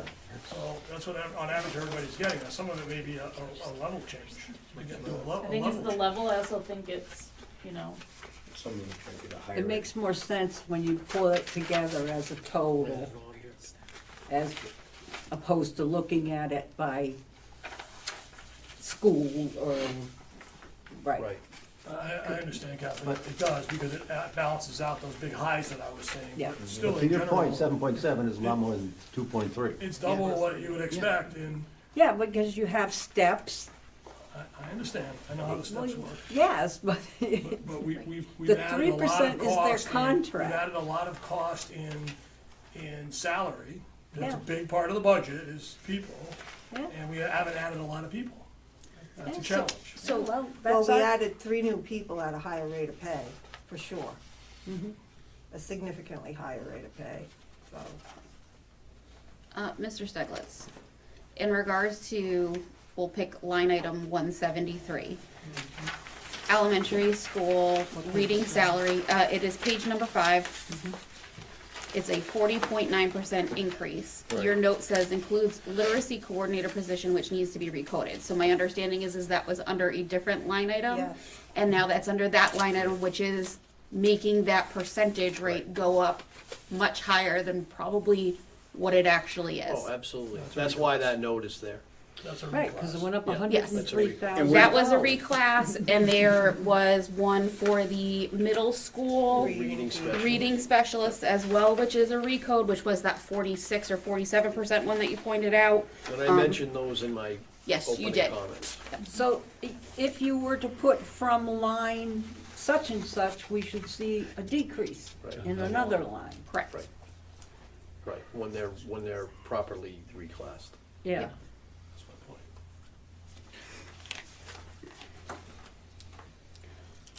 And that was primarily because people moved positions in schools. Right. Not that we got someone new, it's just that they shifted, and we didn't catch up with it. So that library coordinator, literacy coordinator, I'm sorry, So literacy. she coordinator. replaced, if you remember, Laura Stefanski used to be the ELA curriculum leader. Yep. We got rid of that position, held on to that, obviously, salary, and we renamed that position literacy coordinator, and that's Lindsay's salary. Where So- did it come from? Where I can see the offset? I would have to go back and Is- look. Today, That's why I left that it got over. unearthed today. Yeah. Is I think the question on the table, and I think we've answered it, I think there's answers partially here and there. Right. The question on the table is, it shows about a 7% overall salary increase, but we're Correct. saying that it realistically, there's no teacher in the school that's getting a 7%, 10%, 15% salary increase. It's a mix of teachers that have gotten 3%, teachers that are getting step raises on top of their 3%, Correct. as well as attrition replacements that have caused a significantly higher salary. I think the question that we should have, that I'm gonna have, is how do we quantify that and account for it in the additional 4% in that salary add line, right? You would- Besides going through each line item and going, this teacher we kept, exactly what I that's was what gonna you say. If I might, Yeah, if I could. excuse me for a moment. The 7.7% is versus the budget, not the projected spend. Yes. If you look at the projected spend, it's about $250,000 more than the budget. So the actual increase compared to the current year is roughly half of what shows here. So it's not 7.7, it's 3.5. 3.5 or 4. Thank you. So it's not, we're comparing versus, if you compare versus budget, that's one issue. But if you compare against actual, a different picture, that's sort of my Steve, point. taking that a step forward, we're actually on budget outside of special ed. So what you're saying doesn't really hold together for me because, hang on, let me finish. Go ahead. If outside of special ed, we're tracking the budget, then the projected is, it's not overspent. It's at budget, so it truly is closer to the 7.7. But special ed is over in salaries. Look, I'm sorry, go to page 9, the fourth or fifth line down. I understand it's only salaries. So that's why we need a bridge. I think we're gonna be circulating on it, because I don't have a bridge. To get to Justin's point, the way to do this is to roll forward every single salary line and every single teacher. And I will tell you that this is that. Now, I have to demonstrate it more clearly, I suppose, but that is how the salary lines in this budget are the sum total of the step increases and the replaced positions. Do we have anyone come off of, the other thing I thought of is come off of grants? Yes. So that right there is a salary, if a salary rolls off a grant into the BOE budget, that wasn't in the budget in the prior year at all. And now it would be. Bill, I don't think it's unclear. I understand the answer. I asked the question, and I got a very clear answer. Yeah, okay, good. I'm just suggesting that if you, now we'll go to the aggregate. If you look at the aggregate Medicare and FICA at 11 to 13%, that would suggest to me, that would tell me that on average across the population of people that are receiving paychecks, it's gone up about 12%. So that's a big, I mean, it's a big number. I'm not saying it's an unjustifiable number, it's a wrong number. I'm not saying it's wrong. It's a big number. Understood. So we got 3% or so in salary, and we're saying the other 9%, plus or minus, is a combination of hires and replacements and step changes, and I'm just, Yes. my only comment is just, my observation is, wow, that's a big number. You may not be able to change the number. Maybe I can straighten it out. But Gotcha. it seems pretty significant to me. I'm gonna suggest that FICA under projected spend is too low. You said it doesn't change from the budget, but if your salaries went up 250 grand, your FICA went up. So I don't think that's right. I You're think showing it going up that- 13%, Steve. I understand, but it's going up 13% over the budget, I understand. But it really, I'm looking at it compared to projected spend. I think the projected spend here, which you say is the same as the budget, that doesn't make sense. How can the projected spend for FICA be the same if salaries are going up so much? You I'll take a understand look. my question? Yeah, oh, yes. Thank you. So, and I don't mean this disrespectfully at all, and I'm trying to figure out the right way to say it. All of us sitting at the table have looked at these numbers year after year after year. You're asking people online and you're asking people in the community to read line items and to read percentages and to not make the assumption that these are raises above the 3 to 4%, and it's really hard to see that linkage. It's hard for all of us sitting here to see that linkage. It leaves this up to an interpretation that is absolutely incorrect and really hard for us to educate people on. So it would be really helpful to be able to understand which bucket holds which percentage. If the step change is holding 3% of this number and the new salaries of teachers is holding 6% of this number, that's headwind you will see year over year. That is an understanding we need to have in some of this. So I just think the clarity somehow, and I know, Bill, this is where I ask for a lot of things sometimes that you say, how in God's name am I gonna go do that? And yet you always do. So I pose the question again of, is there an easier break, even if it's just bucketizing the 7.7 into the categories, maybe that will help with the communication for people who are completely confused and go down the path of now what's hidden in the 7.7. What we struggle with on a town versus school side is that the town could not be more straightforward. It's one number for everybody. And there's no wage and step subcomponent to that. At the school, we have 5 different unions, different bargaining units, and the teachers being one of them, although the largest, one of them, and they do have that wage versus step component. The town has almost no turnover, none. And even when town positions are replaced, the wage is typically specified in the contract. Now, Right. the town went through what the school's going through prior, because we had a wave of long-timers leave. Yeah. When we Right. replaced them. But go ahead, Bill. So that's why, those are the reasons why that comparison is much more complicated at the school. It's not an excuse, it's a reason. There are way more factors at play at the school, not to mention that the labor force you're talking about is roughly 4 or 5 times the size. Yep. So 5 times as many unions, 5 times as many employees, wage versus step. And that's what's in the stew of that number.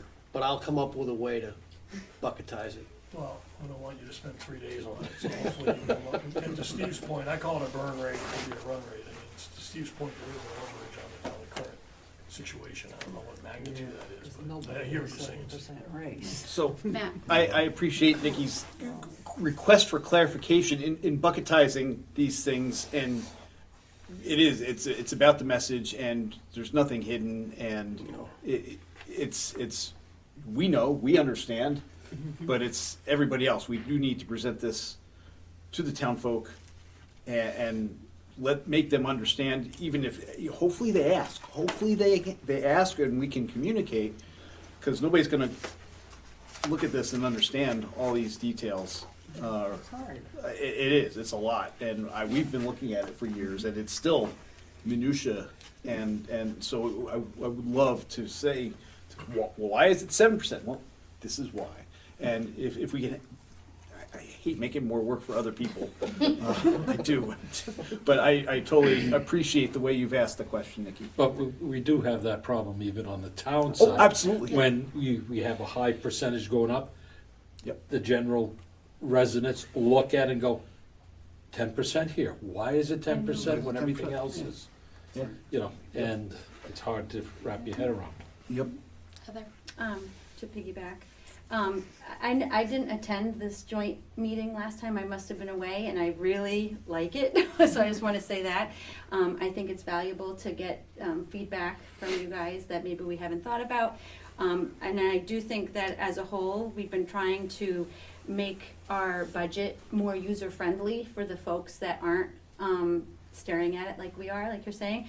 And they do, in the 11th hour, pull it out, and then start making assumptions. So to make it, as clear and concise as possible, I think is valuable. If we can, we begged Bill to add the number of FTEs and then also this little explanation, which has been super. And I think that adding maybe one more layer would be really great.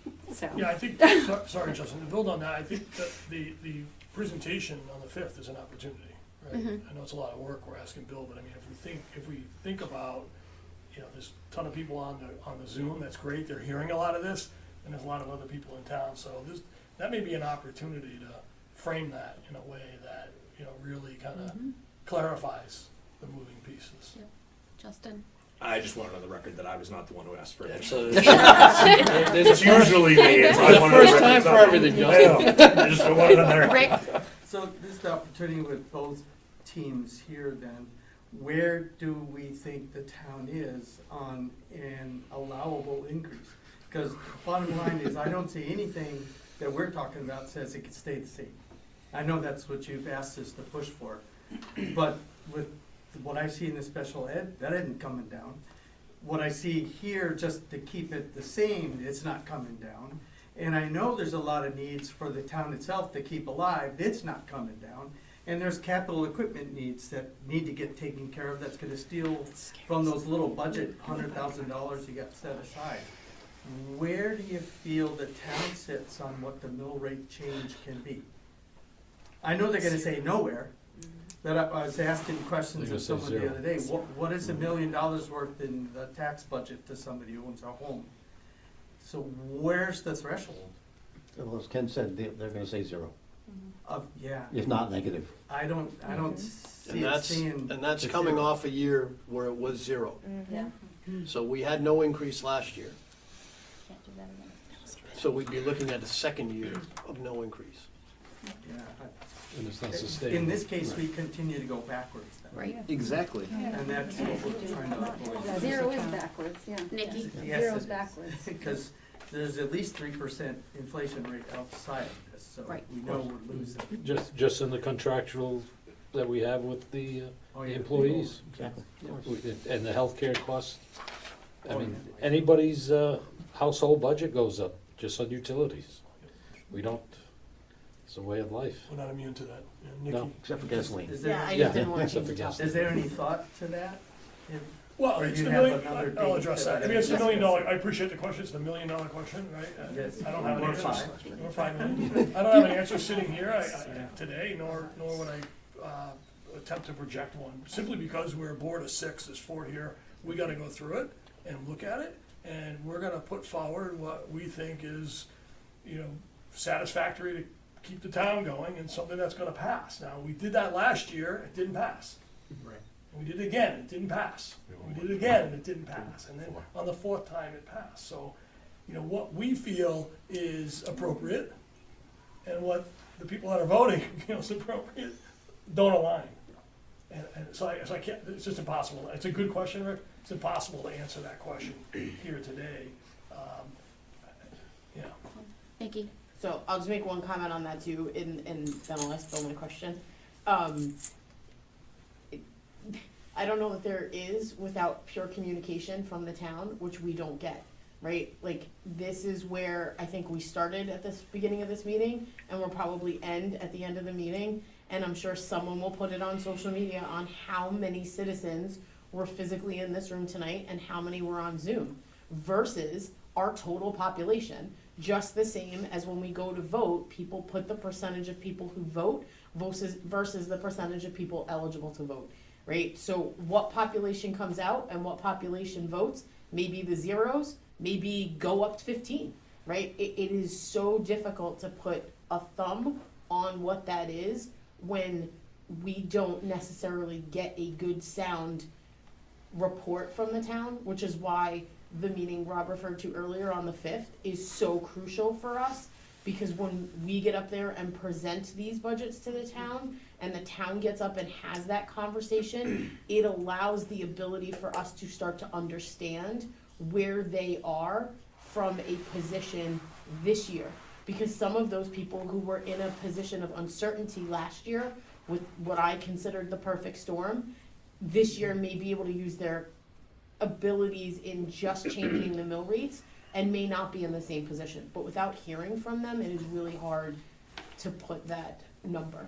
So, But do you feel that with Nick's communication weekly, that the information is getting passed better? I agree that there's more communication. I think my point isn't the communication going outwards, it's the communication coming inwards, right? I can sit here and tell you that I have people call me every day and say, I wanna see a 10-point mill increase because I think we should go to budgets that are fiscally, whatever the comment is. I have other people who call me and tell me that if it goes up by even 0.01, they're putting the for sale sign in their front yards, right? So you're getting all of that, but you're getting it haphazardly as individuals that sit around this table. We need a collective audience of the town to speak in the forums where they're given, which is the town meetings and citizens' comments. And without that, there's hard to say, how do I represent the people that elected me? Heather? Sorry, can I just, my bill question? Oh, yep, sorry, forgot. Do, about do the I need to ask you what I asked you last week? Or on Did I miss one? the over the years, the special ed projections by year, what we might look to see for coming off? We wanted to go back in history, right? I So, just have a NASDAQ report that So- we just did. so what I asked is, even looking forward, is there a way to say 15, yes, 20, I'm 30% of the budget is between 27 and 29? Or is it 40% of the budget that falls in those years? Like that special ed budget of increases and things, if they're coming in where we're carrying them for the 10-year, when they're carrying them for the 3-year, like what does that look like? She wanted the map as the students roll off to Oh. determine when the cliff would be, if there's a cliff, or if it's just a, but I think stable. So I haven't experienced here.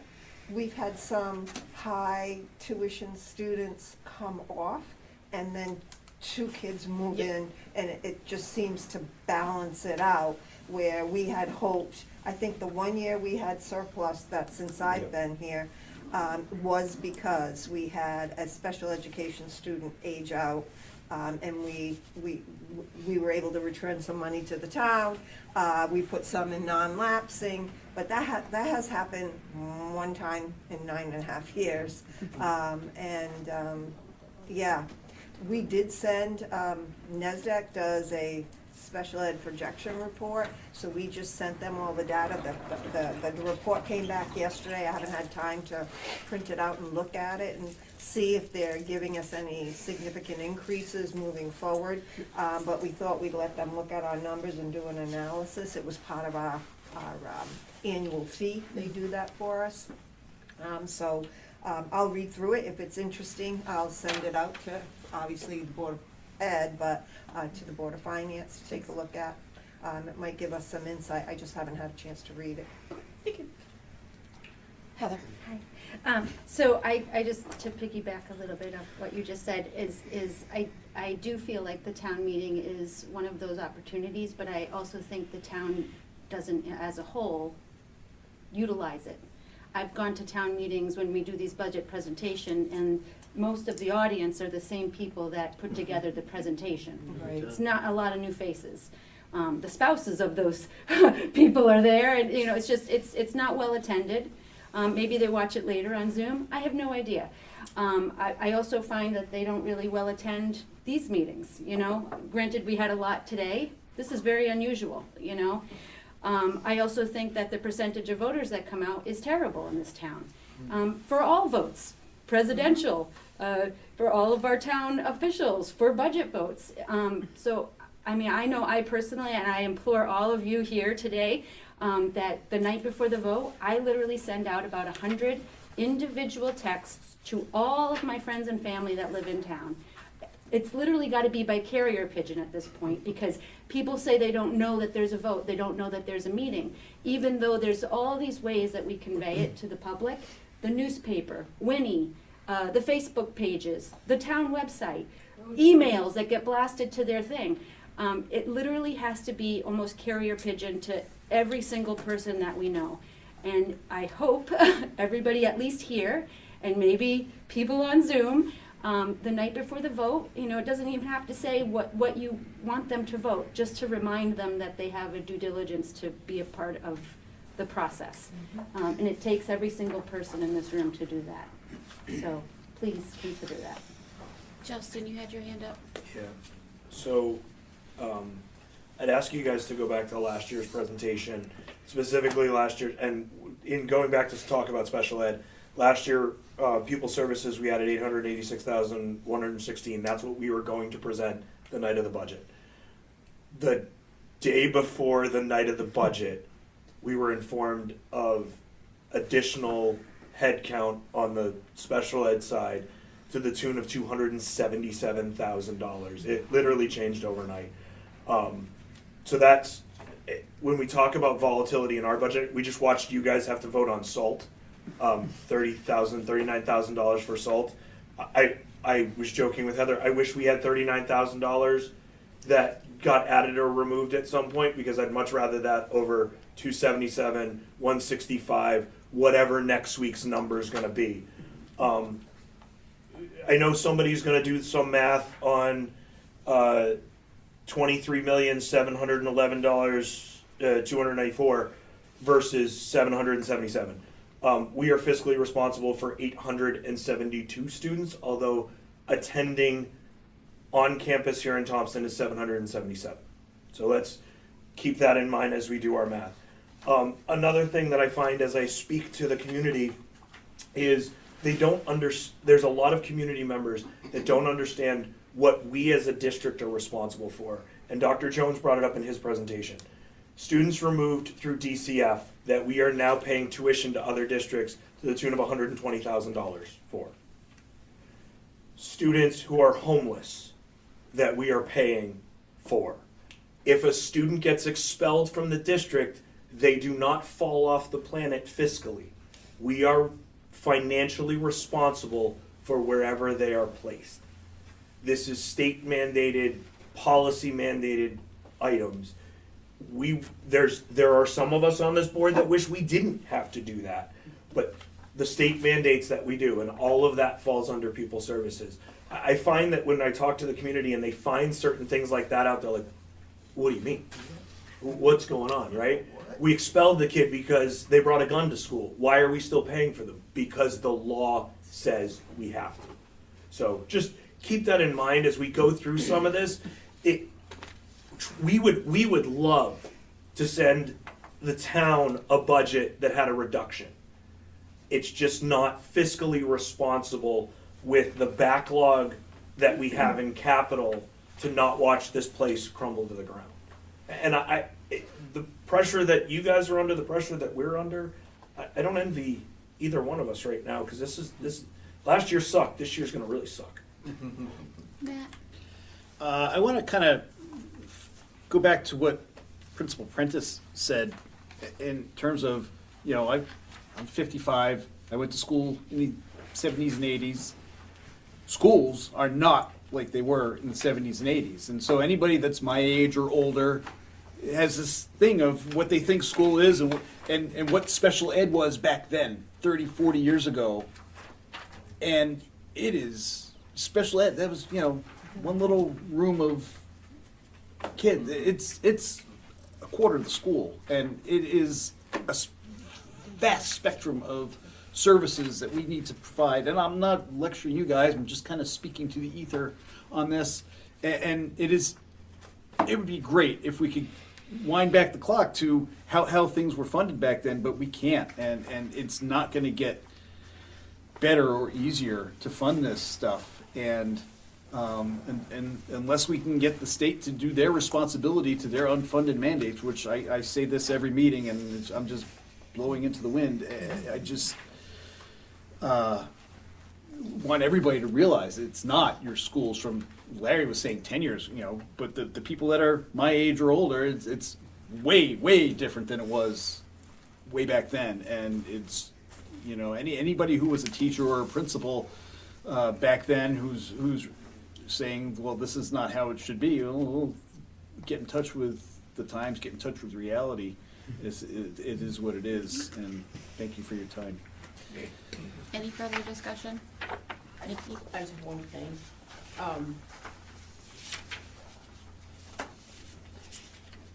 I understand the requirements of the special education. I understand the passion and the conversations from the principals today and for all the things that we discussed. But I have 0 notes on gen ed from the entire conversation tonight. The entire focus was on special education.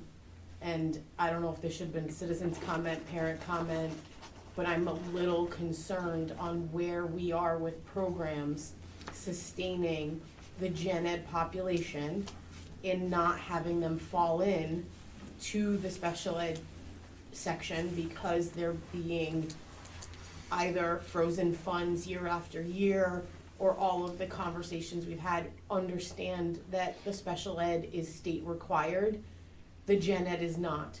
And I'm challenged a little bit on understanding where a lot of that goes into the conversation, because as an outside perception of what I heard tonight, it was really challenging to hear any conversation about them, and you're telling me that special ed is 20 to 40%, which means they're not the majority.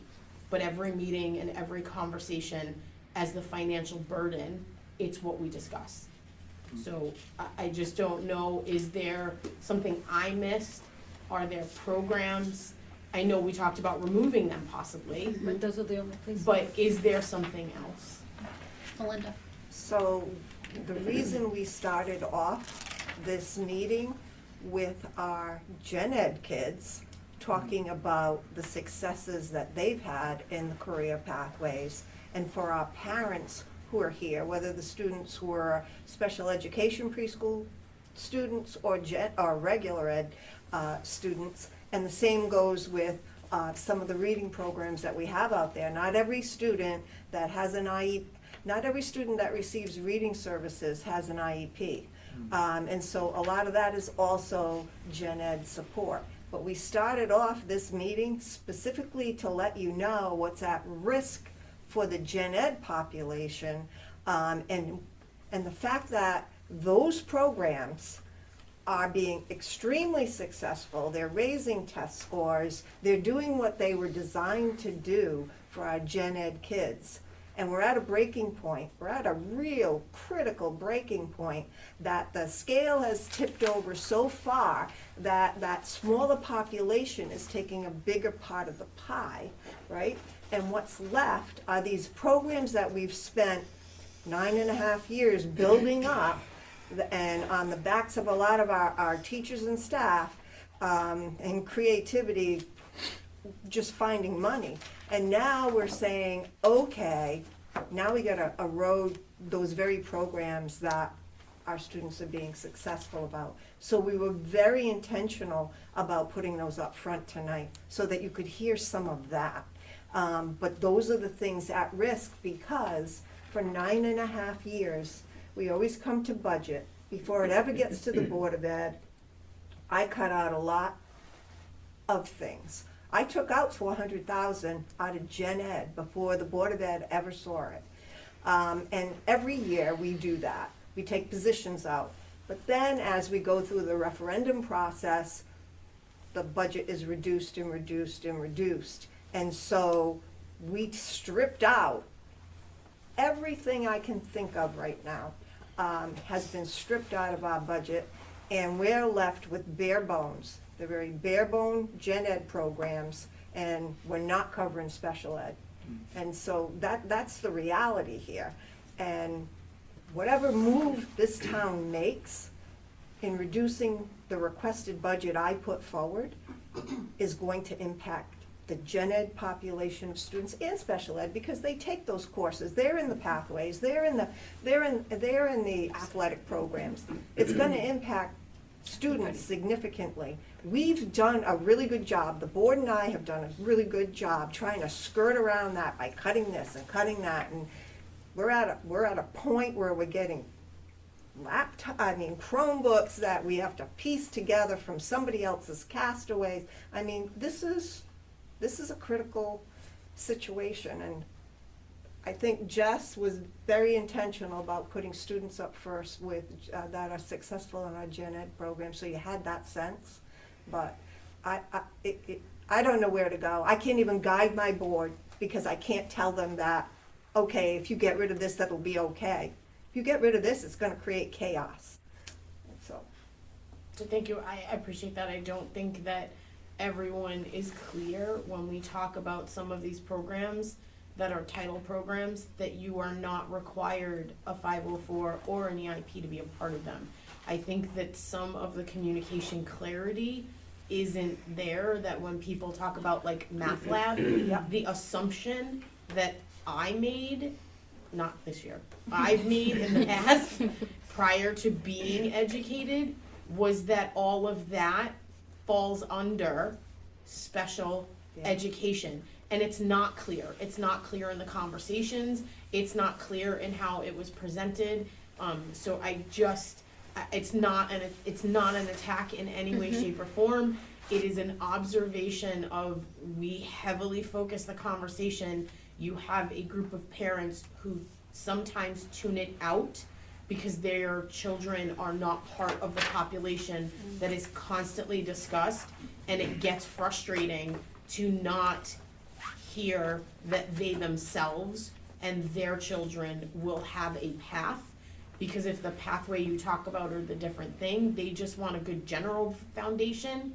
It's hard to see where that's coming from. So it's not meant in any way just an, I think Heather kind of said, like, it's good to see. Yeah. That is, I struggled with saying it or not saying it, but that is my observation from tonight. That's good. Any other discussion? Yeah, I do have one. This is Steve? this is really for the Board of Finance. I know this is the third school budget meeting, number 3. And I believe the 4 of us, and maybe others, attended last time's meeting. I don't know how many attended the meeting number 1.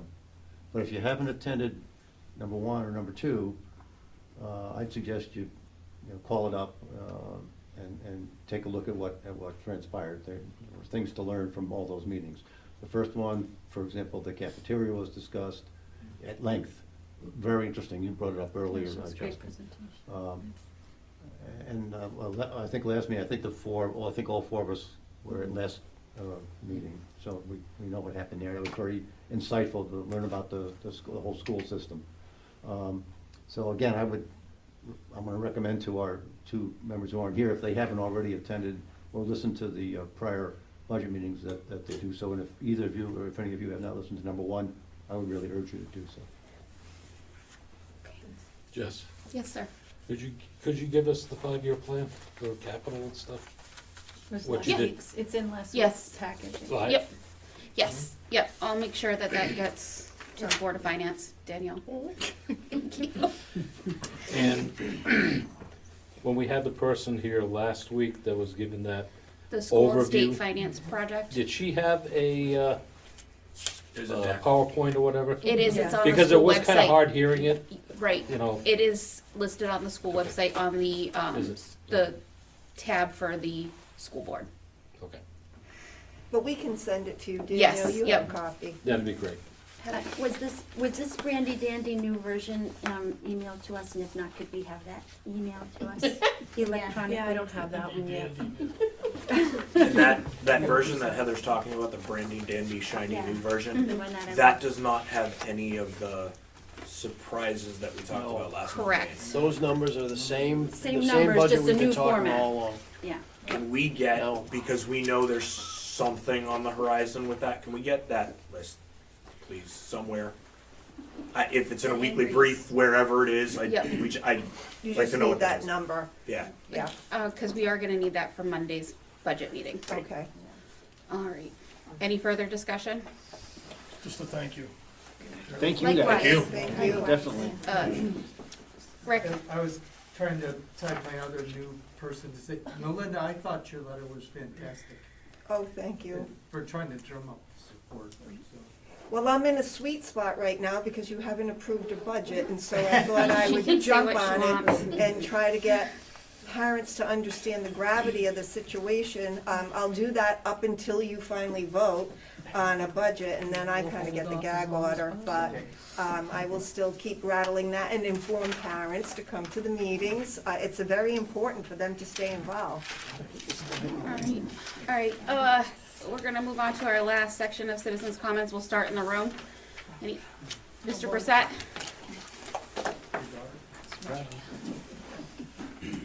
Sean Brissette, Old Davis Road. Wow. I consider myself pretty well informed, and there was a lot of stuff that I learned tonight about what's going on in the school.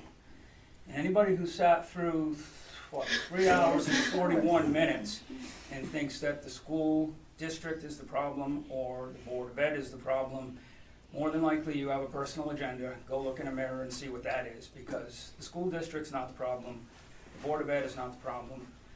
I'd say my only disappointment tonight is that the amount of time you guys spent talking after everyone gave their presentations, and there was no real talk about how to mobilize against the problem, which is the state.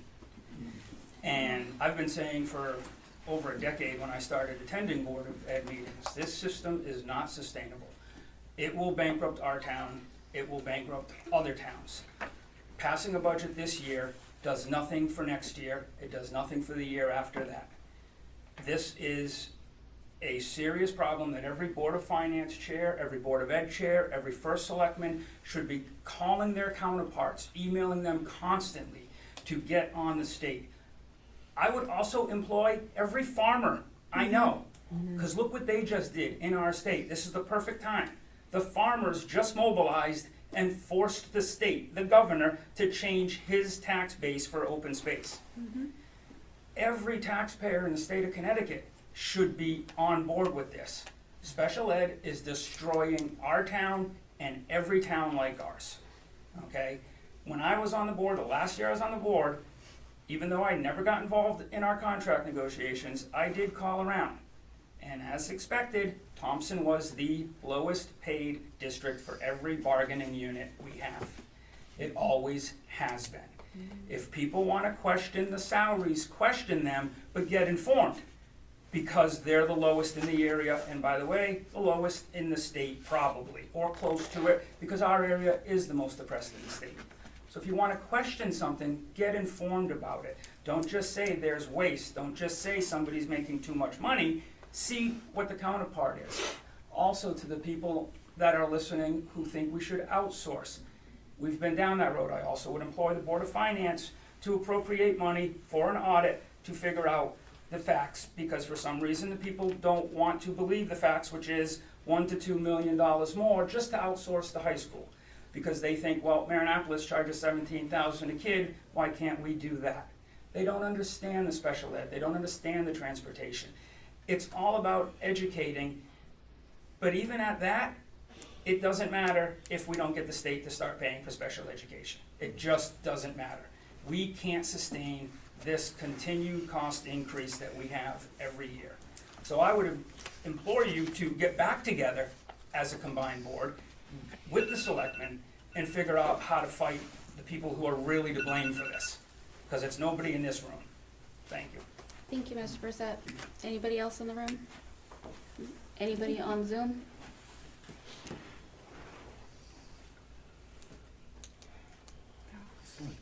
Going once, going twice. Amanda G. Oh. Amanda G. Hello, everybody. Yeah, I'm trying to figure out how to give you at least a video of me right now. There we go. I have been sitting down here for the past 3.5 hours in my basement, trying to listen to everything that's going on, and this sounds like it's a call for all citizens to kind of step up to the plate and start looking at what's going on. And I think that the only way that we're going to get people's attention is if maybe we could start at the education point and get a hold of parents that are involved with the district. Start getting the PTO to reach out to them and get them more educated about what's going on with our education budget. And I want to thank all of you. I don't know how you're still thinking at 9:30 at night when you've worked all day long, but just putting it out there, my son and I came into this district. He was general ed. He now has a 504 plan. I can't be more thankful for what Mary R. Fisher and their staff has done for him when he really needed the supports. He started off, he had some math problems and some reading problems. He doesn't have those issues anymore. He has some very limited issues that, you know, they give him some supports in class, but I would love to outsource what he needs in the classroom just to minimize the amount that it's putting on the town budget. But he's only one student. If we could get more parents involved, I think maybe we could go somewhere further with this. Maybe someone else can help me out with the idea. But thank you all so much. I hope you all get some real rest tonight. Amanda, I need to ask for your last name and an address, please. Oh, I'm so sorry. Amanda Godding, 21 Rachel Drive. Thank you so much. You're welcome. Anybody else from the Zoom audience?